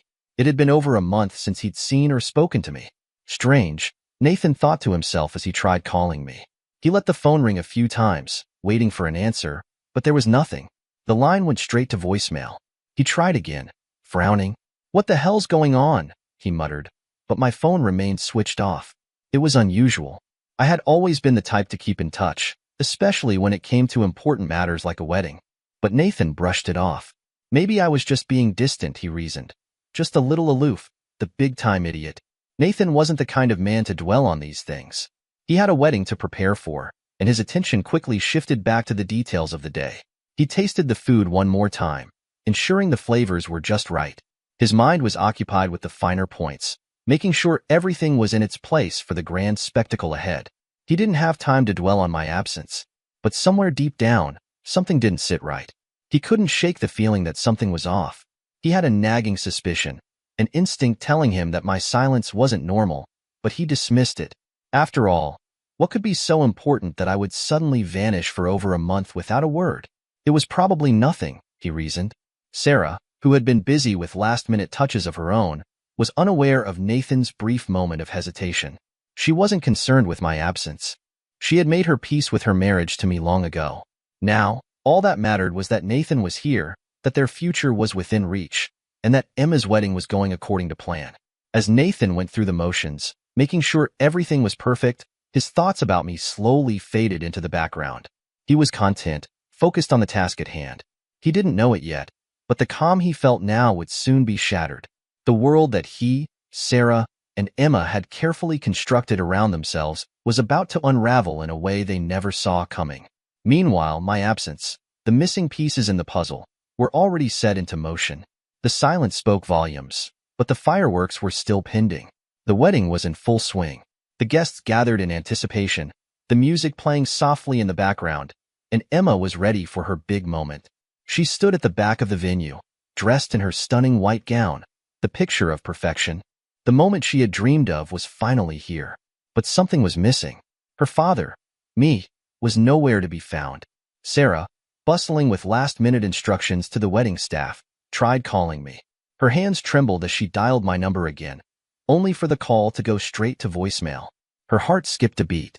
I had always been so reliable, so present, especially when it came to Emma. I had never missed a single milestone in Emma's life. Her vaccinations, her performances, her graduation. I had always been there. So why was I missing now, on the most important day of her life? Sarah felt a cold rush of panic rise in her chest. She quickly tried to brush it off, thinking that maybe I was just running late. Maybe he's stuck in traffic, she told herself. Maybe he's just having one of his moods. But deep down, she knew something wasn't right. Where's that idiot Eric? Emma's voice broke through Sarah's thoughts, sharp and demanding. Sarah turned to face her daughter. Emma's expression was one of confusion, then frustration. She had been asking for me all morning, expecting me to be by her side like I always had. But now, on her wedding day, I wasn't there. Emma's tone was biting as she pressed. Where is that idiot Eric? He's missing my wedding day. What the hell is going on? Sarah took a deep breath, trying to maintain her composure. She couldn't let Emma see the fear creeping up inside her. The crowd was beginning to whisper, noticing the absence of the father of the bride. But there was no time for panic now. This was the moment Emma had been waiting for. The moment she would walk down the aisle to start a new chapter of her life with Nathan. Sarah took Emma's hands in hers, her grip tight, her voice steady, though her insides churned. Forget about Eric for now, she said, forcing a smile. It's not important. Nathan will walk you down the aisle. Emma blinked, clearly taken aback. What do you mean, Nathan will walk me down? She asked, her voice softer now, the initial anger fading into confusion. Where's Dad? Sarah hesitated for a moment, but then the words came out too quickly, as if she was trying to convince herself just as much as Emma. It doesn't matter. Nathan's here. You're his daughter now, Emma. He'll give you away. The words stung, but Sarah didn't let it show. She had come to terms with this, or at least tried to convince herself that she had. Come on, Sarah urged, guiding Emma toward the aisle. I am divorcing that idiot tomorrow morning, and I'll move in with Nathan. Forget about him. Let's just focus on the wedding now. Emma gave one last glance toward the empty space where I should have been, but she said nothing more. She had waited for this day her whole life. The walk down the aisle was just a step toward her future with Nathan. With a deep breath, she allowed herself to be led by Sarah toward the front of the venue, where Nathan stood waiting. And in that moment, Sarah couldn't help but feel a knot of unease settle in her stomach. She couldn't say why, but everything about today felt wrong. As Nathan held Emma's hand and they walked down the aisle, the quiet whispers among the guests grew louder. The guests, many of whom had never seen me before, glanced at one another with curiosity. Whispers rippled through the crowd. Where is the father of the bride? Who is this man walking her down? Mike, standing at the altar, was clearly surprised. His brow furrowed as he glanced at Nathan, but his shock was fleeting, quickly replaced by the eager excitement of the moment. He had been waiting for this day, for Emma to become his wife, and he wasn't about to let the oddity of the situation distract him. His eyes locked on Emma as she neared, as if the only thing that mattered now was the woman who would soon be his. Sarah stood to the side, watching the scene unfold with a tense smile. She had been so caught up in trying to keep the wedding on track that she had failed to notice the strange unease settling over the room. Something felt off, but she couldn't pinpoint what exactly. Logan and Emma reached the altar, and with a steady hand, Logan placed Emma's hand in Mike's. The gesture was almost too smooth, too rehearsed. The guests fell silent as the ceremony progressed as planned. The minister, an elderly man with a kind face, smiled and said the usual words. "Dearly beloved, we are gathered here today to join this man and this woman in holy matrimony. If anyone has any objections to this marriage, let them speak now or forever hold their peace." A brief pause hung in the air, and then suddenly, the large screen above the altar flickered to life. At first, it was just static, but then the image cleared, revealing a black background. A distorted voice, modulated to be unrecognizable, boomed throughout the hall. "I have an objection," the voice echoed in the silent room, thick with both authority and menace. The guests shifted uncomfortably, confused and disoriented by the interruption. Logan's eyes darted around, trying to figure out where the voice was coming from. Emma's face, which had been calm until now, twisted into a mix of confusion and disbelief. Sarah's hand clenched at her side, her breath catching in her throat. Something about the tone of the voice, so forceful, so deliberate, felt like a warning. "What is this?" Logan growled under his breath, his eyes narrowing. He was no stranger to drama, but this was far beyond anything he had anticipated. The minister, clearly taken aback, fumbled with his words. Who is speaking?" he asked, his voice shaky. The distorted voice on the screen didn't answer directly but continued, sending waves of tension through the room. The voice on the screen cut through the tension like a knife, its words echoing in the room as the guests recoiled, stunned by the sudden turn of events. "This is the devil speaking," it said, each word dripping with malice. "And here, I have a video for the groom." The large screen flickered again, and the room fell into stunned silence as an image appeared. One that no one expected. The video that played showed Logan and Sarah, clearly recorded in a motel room. The footage was graphic, explicit, and undeniable. Logan's smug, arrogant face filled the screen while Sarah, his supposed partner in life, was seen performing acts that no one in the room should have been privy to. The room erupted in a mix of gasps, whispers, and shocked stares. The guests, many of them family or longtime friends, were appalled.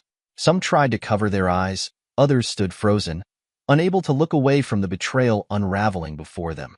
Emma's face turned pale, a deep flush of embarrassment sweeping across her. Her hands trembled, and her breath hitched in her throat. She had no idea at all, that this was coming. Sarah, who had always maintained the perfect wife facade, was now exposed for all her lies and deceit. The voice on the screen continued unabated, its cruel tone reverberating through the church. Like mother, like daughter, it mocked.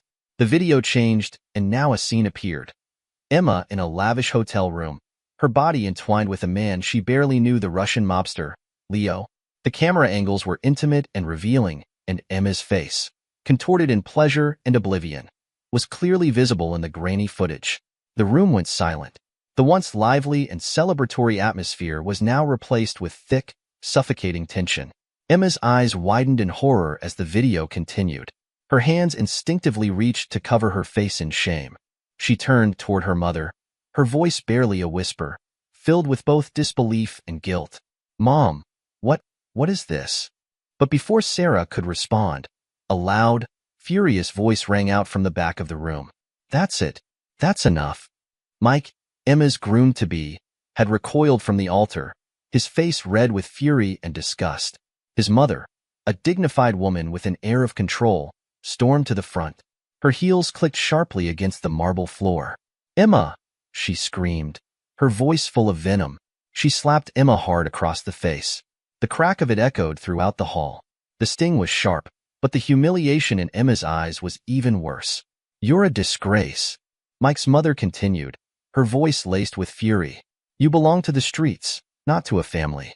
You've shamed yourself and your family. The wedding is over." Mike, now standing off to the side, had his hands raised in disbelief.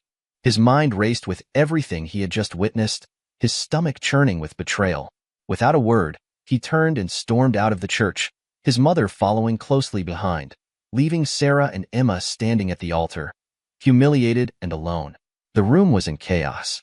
People shouted, some gasped, others stood motionless, shocked by the revelations.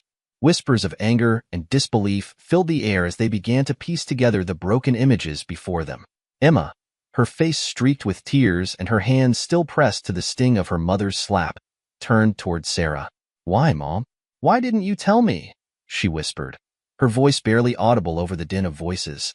Sarah, her own face red with shame and anger, stood frozen, unable to answer. The weight of everything she had done, everything she had hidden, now crashed down on her. Her betrayal of me, her manipulation of Emma, and her lies about the wedding were all laid bare before the world. The minister, who had been caught in the shock of it all, stood there, his face pale, his hands shaking. I am so sorry," he stammered, trying to regain his composure. "But this wedding cannot proceed." With that, the congregation began to disperse, murmurs of disbelief still circulating as people left the church. Logan's smug smile was gone, replaced by a look of confusion and anger as he realized the full extent of what had just happened. His reputation, already in tatters, was now ruined beyond repair. But the damage was far from over. I sat far away from this spectacle, knowing there was a lot more coming for them. Sarah and Emma sat together in the aftermath of the chaos, their sobs echoing through the empty church. The grand day, the one that was meant to celebrate a new chapter in Emma's life, had been reduced to nothing but heartbreak and humiliation. "I don't understand," Emma whispered, her voice broken. "How could this happen? How could he do this to me? To us?" Sarah didn't have an answer. She too was reeling, unable to comprehend the depth of the destruction. Everything had spiraled out of control so quickly. What had seemed like a perfect wedding had crumbled into nothing. She had planned so carefully for this moment, making sure everything went according to the way she wanted. And now, her entire world felt like it was crumbling. "Mom," Emma's voice trembled. "Where's Eric? Why isn't he here?" Sarah blinked, her chest tightening at the thought of me. I should have been there. I should have been fighting for my right to walk her down the aisle, proud and protective like I always was. But instead, I was nowhere to be found. And now, Sarah realized, she couldn't get in touch with me at all. She had tried calling my phone over and over again, but it remained unreachable, sending her into a spiral of anxiety. Her mind began to race as they left the church. The air outside felt cold and unforgiving. Logan, who had walked Emma down the aisle, was now taking them back to his house.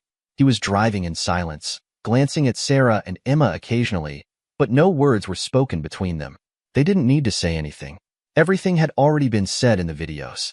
Sarah's thoughts consumed her as they made the journey back home. Her heart was beating faster now. What if Eric knew all along? What if he was the one who orchestrated this? The thought sent a cold shiver down her spine. Could I have planned this entire thing? Watching from the shadows while she reveled in her own betrayal? No, she thought, shaking her head as if to push the thoughts away. No, I'm not capable of that. He's just Eric. He's not cruel. He wouldn't go this far. But as the thought lingered, another question crept into her mind. What if he was capable of it? What if all this time, Eric had been playing the long game? Sarah swallowed hard, her breath catching in her throat. There had been signs. The way I had been distant lately, the way I'd stopped caring about the wedding and started focusing on my own affairs. Had I been plotting this for months, waiting for the right moment to strike? Was this all part of some carefully orchestrated scheme? A plan to expose her for the fraud she was? Sarah's stomach turned at the thought. She couldn't bear to accept it. Eric, her husband, the one she had manipulated for years. Could he really have turned the tables on her so effectively? The silence in the car seemed to grow heavier. Emma, still distraught, kept her head down, lost in her own thoughts, while Sarah tried to focus on what was in front of her. The city lights flickered by, but all she could see was the cold, calculating expression I had worn that night before everything fell apart. He hadn't said a word about his plans, and yet, his absence spoke volumes. They pulled into the driveway, and Sarah's heart began to race. The sight of armed guards standing at the gates immediately threw her into a panic. She looked at Emma, whose face mirrored her confusion and distress. The guards stood firm, their expressions unreadable as they motioned for the car to turn around. "What's going on?" Sarah demanded, stepping out of the car. Fear tightened in her chest. "This is our home." The guards didn't respond, just silently blocking their path. Sarah's stomach dropped as she took a step forward, her thoughts racing. She was about to argue with them, demand to know what was going on, but before she could say another word, a man in a dark suit emerged from the front door of the house. His sharp eyes and calm demeanor suggested he was no stranger to handling tense situations. Sarah froze, her heart sinking as the man walked toward her, carrying something in his hand, a manila envelope.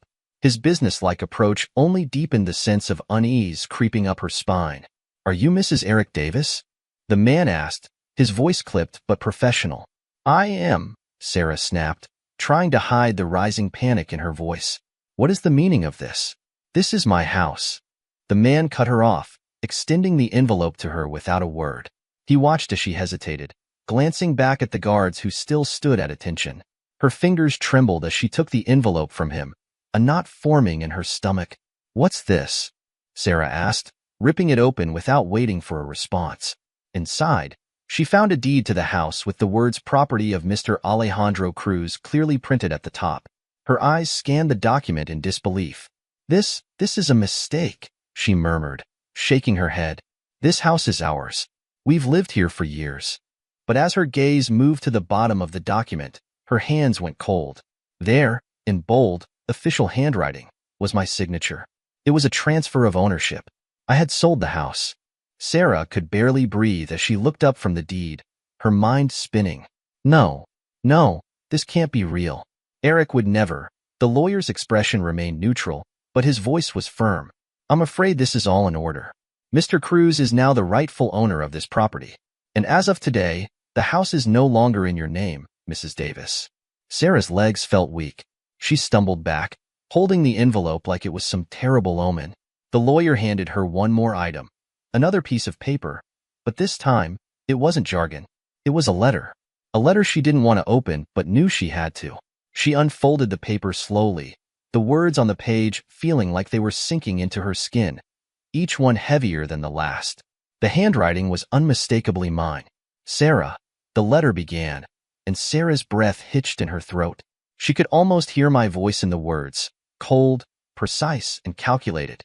"You must have seen that there is no deed. Well, by the time you receive this letter, I would no longer exist. You and Emma betrayed my love and trust. So today was the culmination of years of betrayal and humiliation. I wanted to write more, but then again, I do not want to waste my effort on you and Emma. Screw you." Sarah felt the words like a physical blow. Each sentence dug deeper into her chest, suffocating her. She stood there, staring at the letter in disbelief. The reality of my words sank in. She had underestimated me. She had dismissed me for years, taken me for granted. Now, as the lawyer and the guards stood silently watching her, Sarah realized she was completely and utterly alone. She looked up at the lawyer, her voice trembling. Where is Eric? Is he here? What does he want?" The lawyer's expression didn't change. "I'm afraid Mr. Davis is no longer involved in any of this. I'm only here to ensure the transition of ownership is carried out smoothly, as per his instructions." Sarah's legs buckled beneath her, and she collapsed onto the ground. The weight of the situation finally crushed her. This wasn't just a house being taken from her. This was everything. The family, the life she had built. All of it was falling apart, and it was all her fault. Emma stood beside her, equally stunned, but her voice was full of anger and disbelief. "What the hell is going on, Mom? What did Eric do?" Emma whispered. Sarah didn't answer. She only clutched the letter tighter in her hands as her world fell apart. The car ride back to Nathan's house was silent. The weight of my actions still hung heavy in the air. Sarah sat slumped in the back seat, staring blankly ahead. Emma, still in shock, hadn't said a word since they left the property. Nathan, normally so confident and cocky, was unusually quiet as well. His brow furrowed in thought, and he kept glancing at his phone, checking for any missed calls from me, but the phone remained silent. The screen was as empty as the space in the car. When they finally arrived at Nathan's place, the quiet felt even more oppressive. Nathan stepped out first, slamming the door behind him with an almost robotic motion. He walked up to the mailbox, his mind racing through the events of the day. He needed something to ground him, something to make sense of what had just happened. The mailbox was full, which wasn't entirely unusual for Nathan. He pulled the stack of envelopes out and started flipping through them. Most of them were just junk mail or bills, but one envelope caught his eye. Its plain exterior and lack of a return address immediately drew his attention. He turned it over, seeing that it was addressed to him. But the handwriting was unfamiliar. Before he could inspect it further, another letter in the pile caught his eye. It was from his company. He quickly opened it and scanned the contents. His face tightened as he read the documents. It stated that I was no longer associated with the company. The letter detailed the termination of my shares, my withdrawal from all operations, and how my stake had been transferred to Sarah. Nathan's mind raced. I had orchestrated this whole thing, pulling out of the company, just like I had done with everything else. Nathan let out a frustrated sigh and threw the letter on the counter. There was no time to process that yet. He was too distracted by the letter without a return address. His hands shook as he tore it open. The neat handwriting on the page was unmistakably mine, and the words on the paper made Nathan's stomach churn. There's your problem now. Have fun. The simplicity of the message sent a cold wave over Nathan. For a moment, he just stood there, staring at the letter as if waiting for the words to somehow change. His fingers trembled as he held the letter tighter. But no matter how much he wanted to deny it, the truth of the message was undeniable. I had completely turned everything over to him. Sarah, Emma, the company, the mess of debts and lies, everything. Nathan paced the room, the weight of the words sinking in. He had been wrong to underestimate me. But now, it felt like the tables had turned. I wasn't just trying to ruin his life. I had set him up as the new caretaker of a sinking ship. It's the end of the story. Let us know what you think in the comments, and don't forget to like and subscribe. See you next time. After working hard for 11 years, I finally got the skills to be a technology consultant. I built up enough expertise to handle projects on my own. Now, after 5 years of juggling jobs, work finds me, keeping me busy about half the time, leaving me with more free time than most people. I use that time for a hobby visiting antique shops and flea markets, buying cheap stuff and selling it to dealers or online. In this business, they call me a picker. I focus on niche collectibles, especially old weapons like knives and swords, but not really guns. I'm more into handmade weapons, powder horns, and other guy stuff. It's not a big moneymaker, but it's fun, all cash, and off the radar of both the IRS and my wife. For my own collection, I like handcrafted weapons, mostly wooden clubs, leather saps, and brass knuckles. The clubs are usually decorated or carved, often tied to old gang activity. Saps are short, flexible leather clubs with lead inside. They're small, about 12 inches long, and can fold to fit in your pocket. Brass knuckles are more common, but still cool. Some are simple, but the valuable ones are like works of art, made by skilled craftsmen and hard to find. My wife works as an accountant in a large corporation.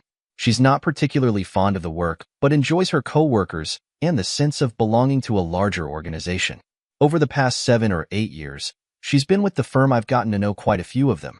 As with all women, she has some good friends, Olivia and Fiona, and suppertime conversation usually revolves around them and a wider circle of acquaintances, often settling on management's usually idiotic edicts.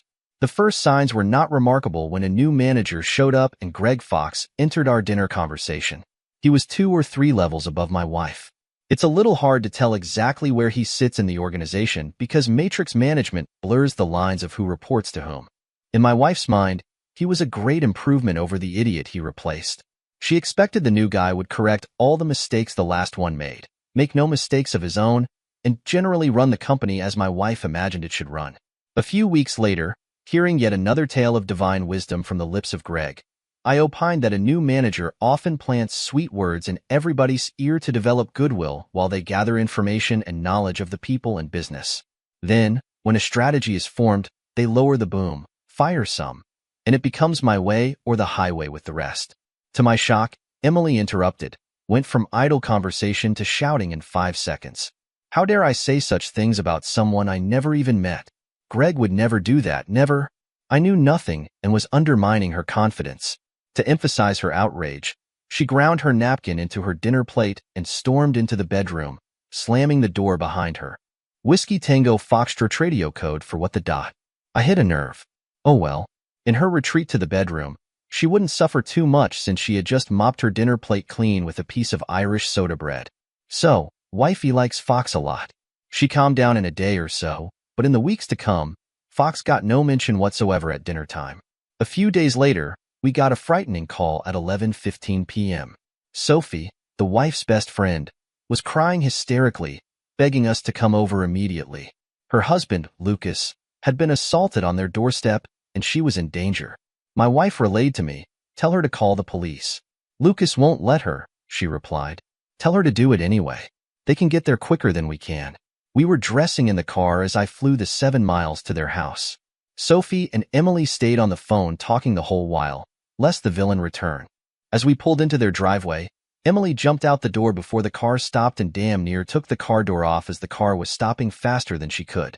Lucas worked the second shift, got home at 11:45 as always, walked up to his back door when somebody jumped him and worked him over with a club or a bat. He was in agony but insisted no police, no hospital.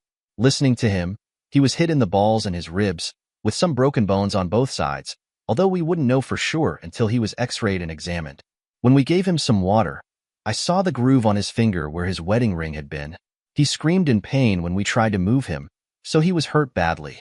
I told him and the girls that for sure he had broken ribs, so avoiding the hospital was not an option. Broken ribs, besides being painful, can puncture a lung. The women went off to call an ambulance, and I leaned down and whispered, "Did you take your wedding ring off, or did your assailant? He robbed me right and left, a good watch on the same hand. But your wallet is in your pocket? Look, the guy that did this may do worse to his wife. I might have time to warn her before he gets her too." "Who is she?" "Mark, I didn't see who it was." "Right, but again, he might very well kill the woman you've been seeing. Either you tell me in confidence, or he'll tell your wife. Let's not waste time." "Mark, I don't know who did this." "Oh well, everybody has the right to remain silent." I said nothing more while we waited for the ambulance. He told us all an improbably simple tale. Walking up to the door, he thought he got hit with a taser and fell soundlessly to the ground, paralyzed. His balls were bludgeoned, and then his ribs. He claimed he had no idea who would want to do that. Right. The women went with him to the hospital. I stayed home to protect his 12-year-old boy, David, and their 12-year-old, they named Ethan. Oh well, at least they weren't from New Jersey, naming the kids Bergen and Hoboken. The boys went back to bed, assured that Dad would be okay. The women, coming back at 2:30 a.m., woke me up in the chair I was sleeping in. Lucas was staying overnight for observation and would be okay, but in serious pain, and they still had no idea who did it. I can narrow it down to 3 people. A chorus of, "How do you know who?" "What did Lucas tell you?" Lucas told us all his story, and he's sticking to it. But look at the facts. First, it happened at 11:45 p.m. in his own yard. Zero crime around here, so it wasn't random. His assailant knew him, knew his schedule, planned the job, so they must have had a motive as well. No question, Lucas was the target. Second, the hit to the balls was an attack on him sexually, suggesting someone didn't like his genitals or what he was doing with them. Third, they took his wedding ring but left his watch and wallet, so it wasn't money they were after. Back to their notion that he didn't deserve to be married. It says to me he got punished for adultery. Oh, Mark, I really can't. There's no proof, but such things happen. Sophie. Moving right along, the possible suspects are your sons. Either David or Ethan. One of them could have found evidence of what his dad had been doing. They might think they were protecting Mom's honor. The taser could be stolen from a friend's house. Or it could be you, Sophie. Same motive. You punished him anonymously so you wouldn't have to confront his infidelity, divorce, and such. Mark, those are ridiculous. He's not screwing around on me. I didn't beat him up, and certainly not the boys. He probably isn't true, but I'm only pointing out both you and the boys had motive, means, and opportunity to do it. Most likely, it's the husband of the woman he's been screwing. What I'm really afraid of is if the husband did this to him, the guy's wife may be in real danger. That's what I told Lucas, but he played dumb. Sophie was near to tears. I can't believe it. He wouldn't. Of course, I don't know that he was unfaithful to you, but it's the most likely possibility. He denied it to me, but if it's true, somewhere a woman may be battered and even killed. If he had told me who, I might have been able to warn her, but it's too late now. On the way home, Emily asked, would most men go after both the errant wife and her lover? Don't know about most men, but I tell you truly, if you screwed around on me, no question, I'm going after the guy, like whoever got Lucas. I wouldn't kill them, but for damn sure, they would feel the damage I would inflict to the end of their days. Some men would attack their wife, but I personally wouldn't hit you. Or any woman for that matter. But I would throw your ass out the door and make the divorce as miserable for you as I could. Why? Were you thinking of getting a little strange? No, of course not. I was thinking of Sophie and Lucas. Our lives returned to normal. Lucas' agony had nothing to do with us. One evening I asked, "So, how's Greg Fox doing these days? Do you have much to do with him?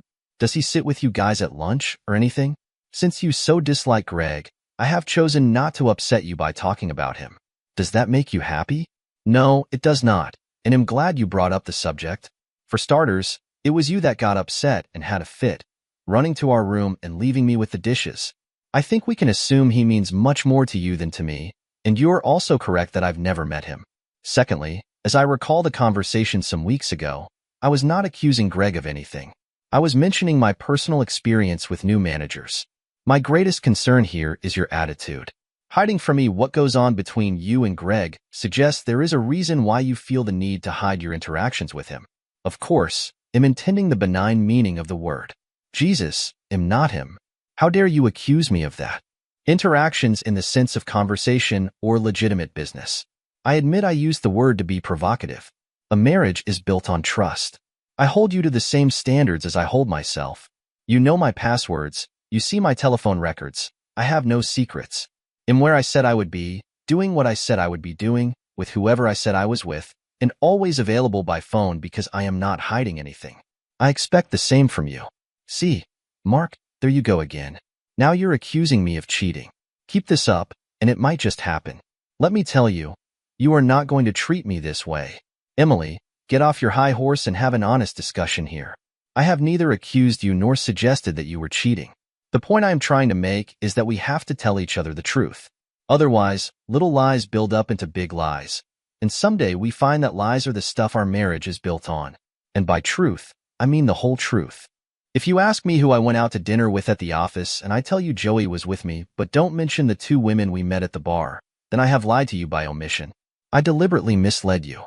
If you later find out I lied about the supper, you might reasonably assume I lied to you to avoid more questions as to who these women were and if I, God forbid, slept with one or both of them. Do you agree? I see no reason why I have to ask permission or even tell you who I see and what we talk about. You're being controlling and unreasonable here. It's only business. They're people I have to go out to lunch with. Live with it. Keep this up and our marriage is in trouble. No, no, no. You don't have to ask permission. You just need to mention it later.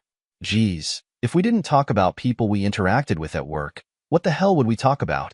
Our marriage is in trouble right now. Married people do not put themselves in positions where there is doubt as to their fidelity. I need to hear it from you first. There is no reason to not mention, before or after the fact, who you lunch with and in general what you talked about, particularly when it's unknown with a man. And especially, well look, let's call a spade a spade. You normally go out with peers. Your cube mates. Bosses on high go out to lunch with their superiors and their immediate reports. Lots of business to talk about. In my admittedly limited experience, it is remarkable when a boss reaches down several levels and takes a person out to lunch with any frequency. There is not so much business to talk about. Different if he takes a group of you out, a one-time thing, sure. But if it becomes a frequent thing, not so good. You both should think of your reputation. Son of Athos is something out of a Victorian novel. Think of my reputation. Give me a goddamn break. Business is not about sex, although it's apparently hard for you to believe that. Hey Race, what'll do, I'll go to lunch with whoever I please. Thank you very much. However, I will tell you honestly when and with whom I go. I may even tell you what we talked about. Will that make you happy? It was all I asked for in the first place. Tell me the truth and do what you do in the open. If I find you lying to me, there will be hell to pay, as you can imagine. As it happened, a couple of nights later, the wife left her office laptop on with the email account open. I wondered if reading her mail might be like reading someone's diary. I rationalized that email is meant to be read by someone, although not me, so I read to my heart's content. It seems she and Greg were taking long lunches about once a week.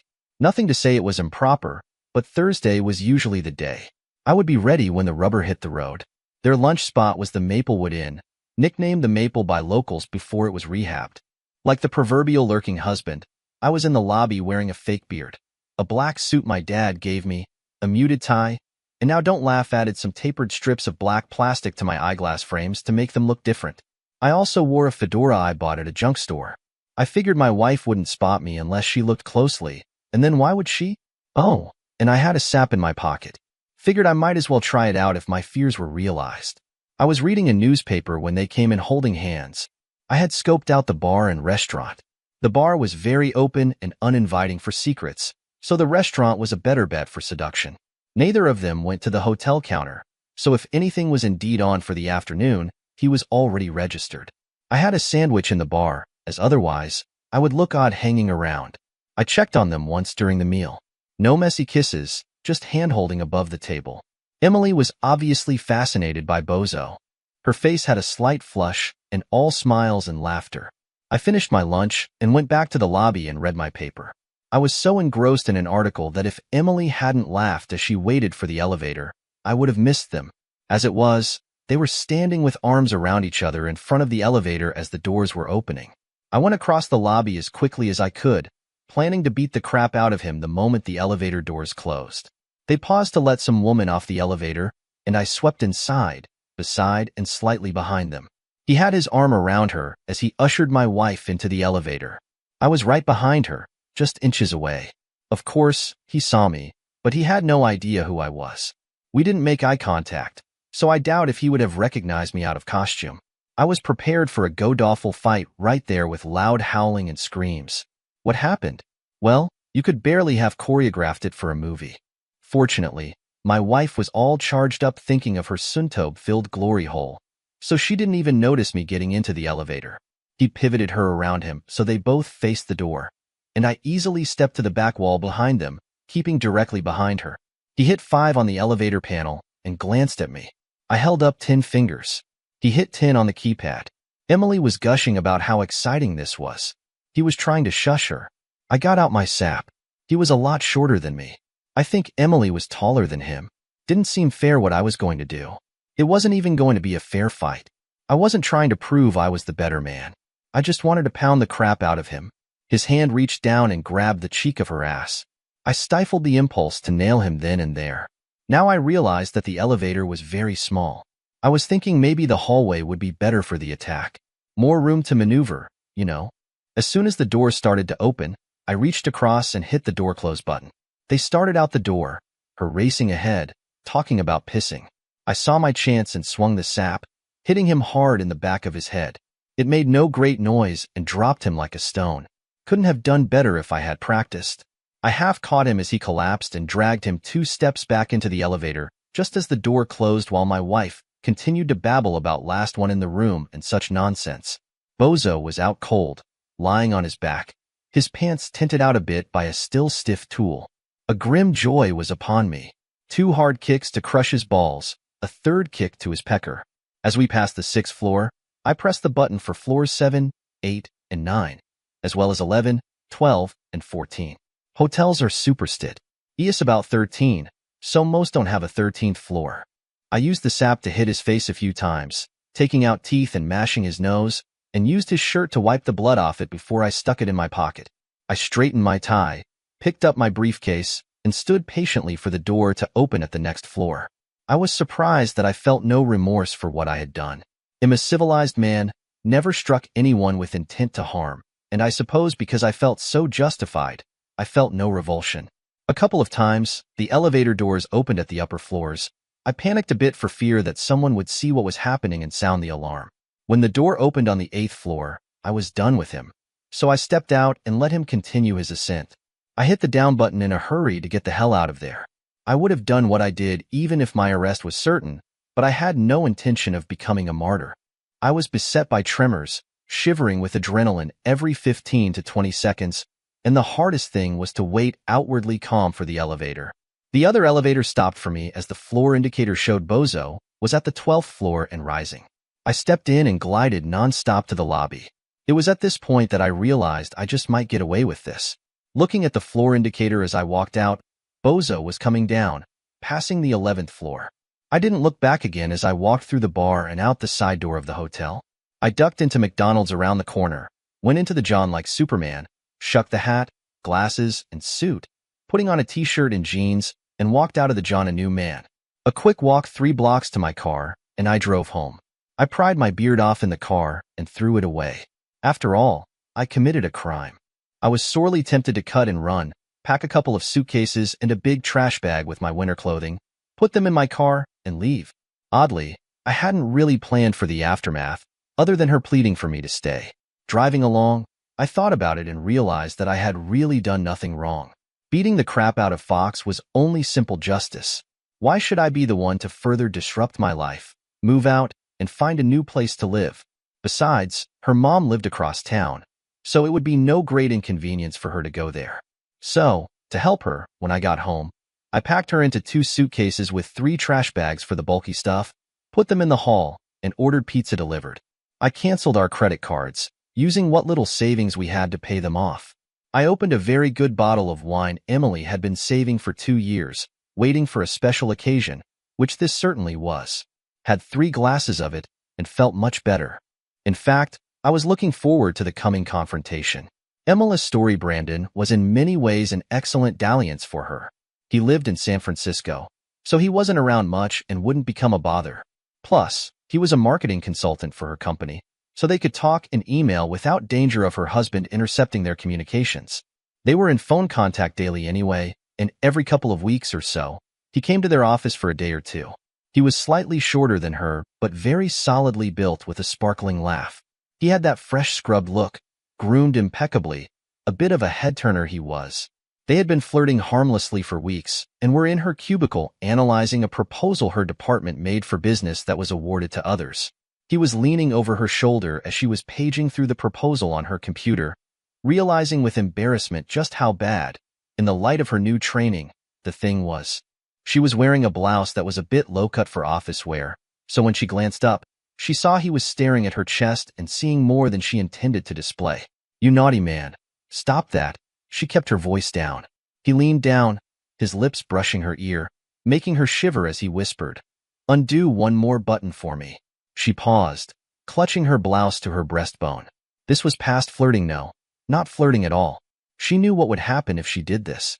"Please," he added. She released her clutched blouse, made her decision, and with awkward fingertips, undid one button. Green light meant go. He leaned over her, pointed to one corner of the computer screen, and said, "Show me what's down there." As she moved the mouse down there, he placed his other hand on her collarbone and slid it down. His hand continued its advances as it shed her modesty. "By any chance, do you think you could find a hard copy of this presentation in the file room?" Her voice shook a little. "There's probably one. It'll take a while to find it, but you can help me look." She wobbled a bit with a flushed face on the way to the file room. They locked the door. "Hope you're ready, Emily, because we don't have much time." "Jesus, I'm ready." She clutched him with an open-mouthed kiss. He returned it, but it was not what he wanted just at that moment. He turned her around, bent her over a chair, reached under her skirt, and pulled her underwear to the floor. It was quick.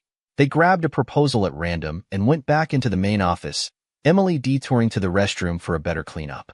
Still exciting, though. It was fun in the office, dangerously. On his next trip, she left work an hour early, and they had fun in his hotel room, her arriving home an hour late not enough to elicit comment from her husband. Her only complaint with Brandon was he was very controlling, always wanting her to lift this leg, move that way, and do this. He never developed a flow that carried and sustained the pleasure. She would have to mention that next time and be more proactive. Emily thought her fun with Brandon was the most exciting thing that had happened to her in as long as she could remember, even better than her trip to Disneyland when she was 10.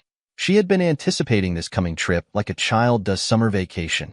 2 weeks later, she was disappointed, thinking she wouldn't get a chance to be alone with Brandon this week because they were taking her mother out for her birthday that night, and Greg had scheduled a lunch meeting with her and another person at the Maple Hotel the next day. Oh joy, when at the last minute, Greg had to meet with clients in Dallas and had postponed the lunch. Brandon was going back home that evening and checked out of his hotel, so she had the bright idea of going halves and renting a hotel room that afternoon. So, she found herself happily sitting in the dining room of the Maple Hotel, gazing with besotted eyes at Brandon. She was flushed with excitement, teased with excitement, squeezing her thighs together and wiggling around in her seat with embarrassment. She remembered her mom wisecracking such behavior was called twitchy. Everything Brandon was saying seemed erotically charged to her, although if someone else were to overhear it, it would be rather vacuous banter as neither of them was quick-witted. Her hands were sweaty, and she kept sipping ice water so the cold glass would cool them, and he wouldn't think them clammy. Not that he would have cared, he wasn't much focused on her hands, frankly. Lunch couldn't be over soon enough for either of them. After being so good all her life, always staying on the yellow brick road and never going into the dark woods, she felt so bad doing this, and it felt so good. It was funny that, like Little Red Riding Hood's mother, her husband was afraid of a wolf too. She giggled out loud because she had never thought of it before, but it was too funny. Brandon's last name was Lamb. What's so funny, Emily? Surely it wasn't the game last night, which was what he had been blathering about. The waiter gave them the check. Brandon signed it. Oh, my husband thinks Greg Fox is trying to, or already is, sleeping with me, and of course he isn't. Never even hinted he was interested.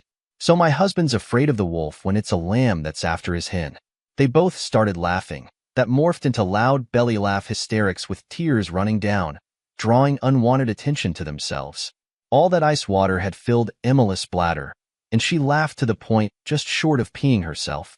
As they left the restaurant, they were walking into the elevator when Emily said, "Give me the key. I have to pee." They laughed again at the alliteration, and he gave her the key.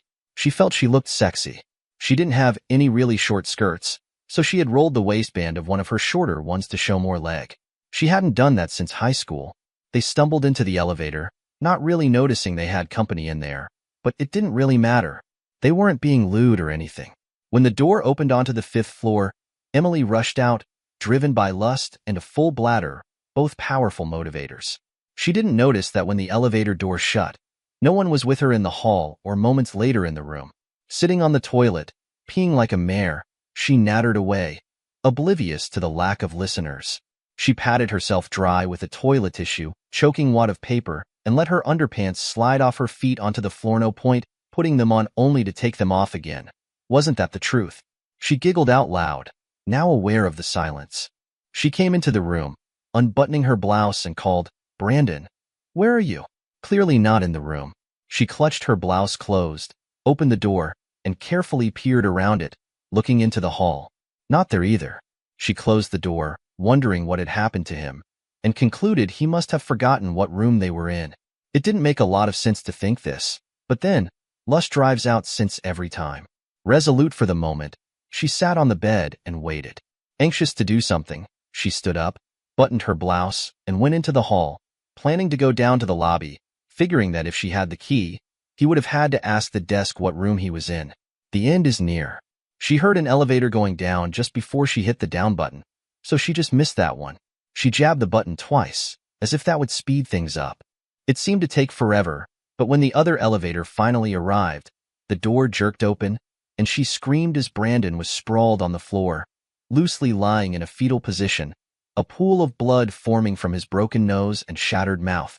She was horrified, panicked, hyperventilating. The door started to close on its macabre rider, which ended her paralysis. She jumped into the elevator to see what she could do, causing the doors to bang back open each time they hit her. She felt some relief when Brandon moaned and moved a little. He was alive, at least for now. She jabbed the door close button and the lobby button compulsively. Maddeningly, the damn elevator seemed so slow as it descended to the lobby floor. When the doors opened, she screamed and hollered for help, and without waiting for help to arrive, bent over, grabbed him under his arms, and gave a mighty tug, lifting what she could and dragging the rest of him half out of the elevator. He screamed in agony as his broken ribs shifted, and she began shrieking in pain when her back went out and her muscles spasmed. She cried out in agony, dropping Brandon, his head making a thunk as it hit the terrazzo floor. She steadied herself, clutching the arm of a chair, unable to straighten up at all. The elevator door was closing on Brandon's waist, but he was unconscious. Their screams and yelling had gotten the attention they deserved, as two maids from the laundry and the desk clerk came running. The door jam bell began ringing in the elevator, adding to the commotion. Seeing the queer hunchback woman shrieking over her bloody victim, they kept a safe distance and called the manager while the elevator doors marked time.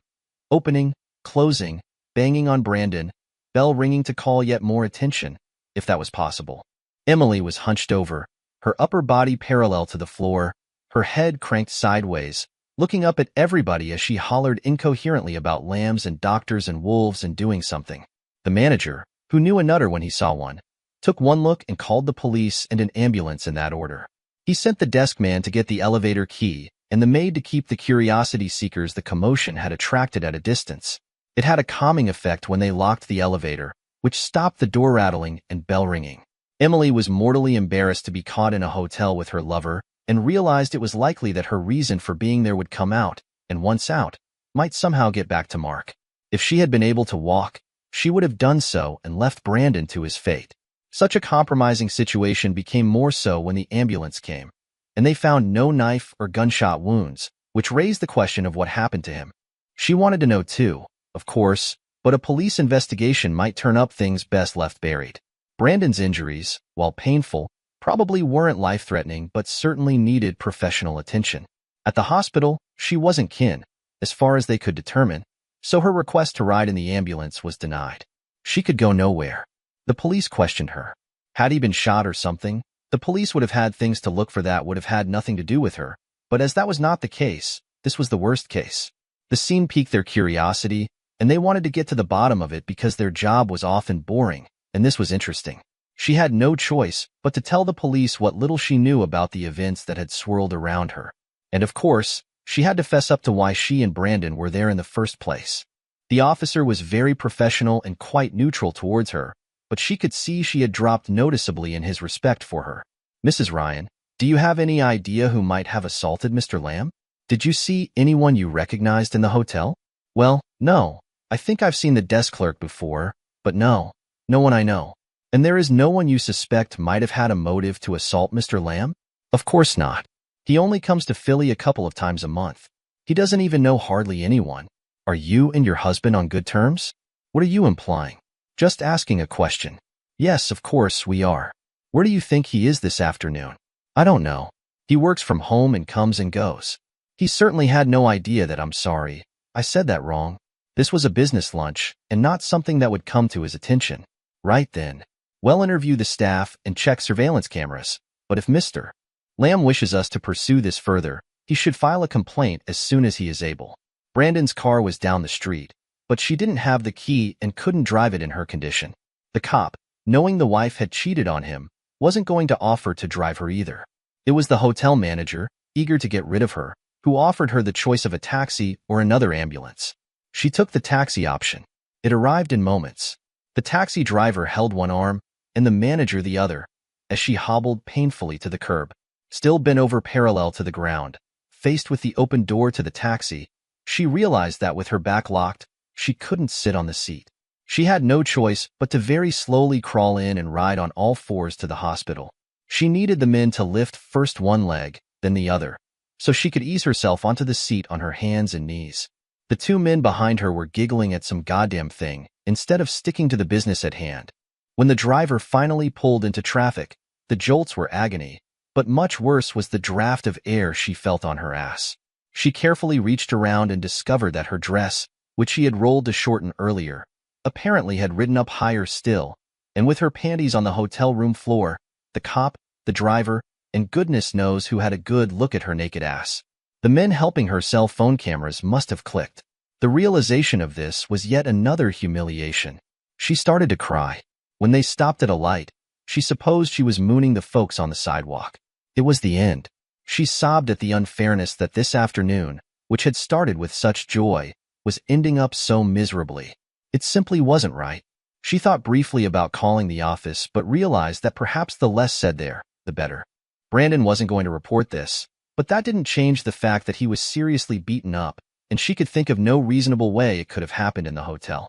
He had been right behind her in the hall, and it was like he was beamed aboard some spaceship, battered and tortured, and then beamed down into the elevator.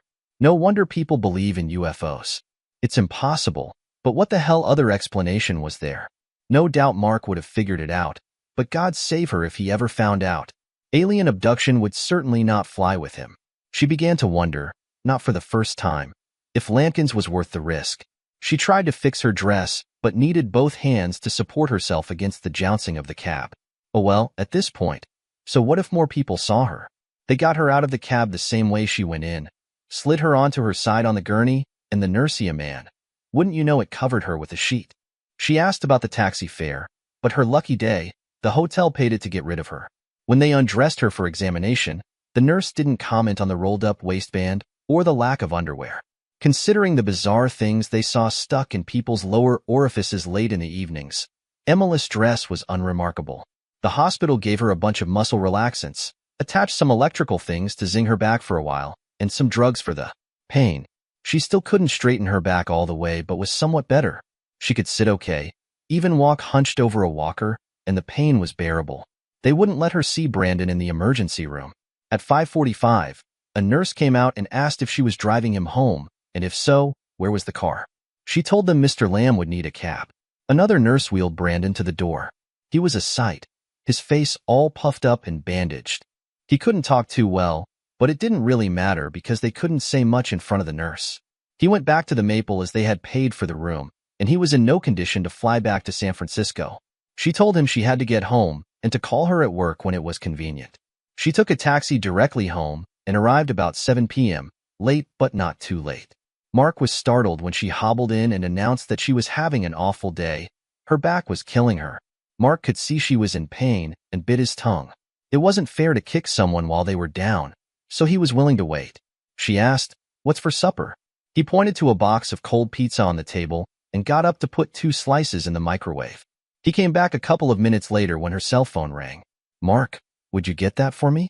He noted it was Greg Fox and handed it to her without picking up. Had she not been full of pain meds, she would have realized that this was one call she shouldn't take, but she did. "Hello, Greg. How is Dallas?" "Emily, who the hell is telling my wife we are screwing? He claimed to be your husband. This is no goddamn joke." Her face contorted into a look of horror. I don't know, Greg. Let me call you back. It's a horrible accusation. I could talk to your wife if it would help." "Well, call me back tonight." She threw me out, and am staying at the Maple. "Good goddamn night." "Mark, did you call Greg's wife and tell her I was sleeping with him?" "Sure. No big secret, is it? Might as well have everyone know." "Oh my God. You've got to call her back and talk to her." "Oh, Mark, I swear on the saints I have never so much as put an arm around Greg. Honest to God, please. You may have destroyed his marriage. Why on God's earth did you do that? Are you crazy?" She was serious, and I believed her. I assumed it was Greg. First things first, I have her number on my cell. I'll call her right now. I made the call on the porch so she wouldn't hear. When I identified myself, Mrs. Fox launched into a diatribe about men in general and her husband in particular. "Mrs. Fox, please, let me say something. Please. I agree we need to talk. Now, this is important. I may have made a mistake. Could you describe what your husband looks like?" There was a dead silence. "What the fuck? You may have made a mistake? You may have made a mistake, you stinking bastard? What does the guy you think is screwing your wife look like?" Blonde hair, trim, about 56, English accent, maybe Australian. "Let me tell you what my husband looks like, you idiot. I'll tell you what he looks like. He's 240 pounds, 62, and he's coming after you. You whack job. The only guy in the company that I've met like that is a sometimes consultant, Brandon Lamb, you bastard. No wonder your wife's cheating on you. May you rot in hell." The line went dead. Oh, she certainly reamed me a new one. Well, now I got a name. I came back into the house. How about that? It's really funny. All along, I thought you were a wolf when it was really a lamb. I had a good laugh. She didn't crack a smile. No sense of humor. "Don't worry about it, Emily. I've packed your stuff. Tomorrow, you're moving in with your mother. You need to apply for new credit cards as I canceled our old ones. If you're lucky, Greg may let you keep your job. Might even take Lamb's place in your love life. Now you can sleep around as much as you like." Her mind was scrambling. Could Greg have known about her and Lamb? No, he couldn't. And neither could her husband. He was guessing. "Mark, we need to talk." "I didn't do anything." "Sorry, I don't need to talk. You and me, we're history. You've been screwing Lamb for a few months now, and I'm through with you. Don't hate me. We can get past this. I love you. I don't hate you. But frankly, I am already past this. I forgive you if it makes you feel any better, but our marriage is over. Whatever else we might say, do you still love me? Not like I used to. And from now on, every day, I'll be loving you less. Our marriage was struggling some before this. My fault as much as yours. So probably you putting an end to it in a grand flourish was not the big thing it might have been. I want to try to make it work better. You get on with life. I can forgive, but I won't forget. And if I stayed with you, I would always wonder what you were doing and who was the father of my kids. Don't want to live that way. We had little more to say after that. There was no begging and pleading by her or me. We're still friends, but nothing more. About a year later, I came across her at a coffee shop. She now works for Brandon's consulting company and, for all I know, still screwing him. Not my worry. After a bit of chit-chat, she blurted out, "I want to thank you for not beating the crap out of Brandon." What? Remember when Lucas got beat up? You said if I ever cheated, you'd throw me out and go after the guy I was seeing. You were kind enough to not go after him, so I thought I would thank you for your restraint. Emily, you really are dumb as a post. The night you screwed up your back, what did your little lambkins look like when you last saw him that day? Her jaw dropped and her eyes bulged. You? The look on her face was priceless. Yes, me. Who else did you think would do it? I told you I wouldn't kill the guy, but I never said I wouldn't teach him a lesson. Emily was speechless, her face a mix of shock and realization. She had no idea what to say. I can't believe you did that, Mark. How could you? Simple. You hurt me. You betrayed me. And I made sure he knew he couldn't get away with it. Maybe next time he'll think twice before screwing another man's wife. I don't know what to say. You don't need to say anything. It's done. We're done. You made your choices, and I made mine. She sat there, silent, still processing what I had told her. I finished my coffee and stood up. Take care, Emily. I hope you find whatever it is you're looking for. I left the coffee shop, feeling a weight lifted off my shoulders. It was finally over. Looking back, I realized I had grown stronger from the whole ordeal. I had rediscovered my self-respect and learned to stand up for myself. Life moved on, and so did I. Eventually, I found someone new, someone who valued honesty and loyalty as much as I did. We built a life together, free from the shadows of betrayal and deceit. And every now and then, I would think back to that time and be grateful for the lessons it taught me. Thanks for watching. What would you do if you found out your partner was cheating? Let us know in the comments. Don't forget to like, share, and subscribe for more stories. See you next time.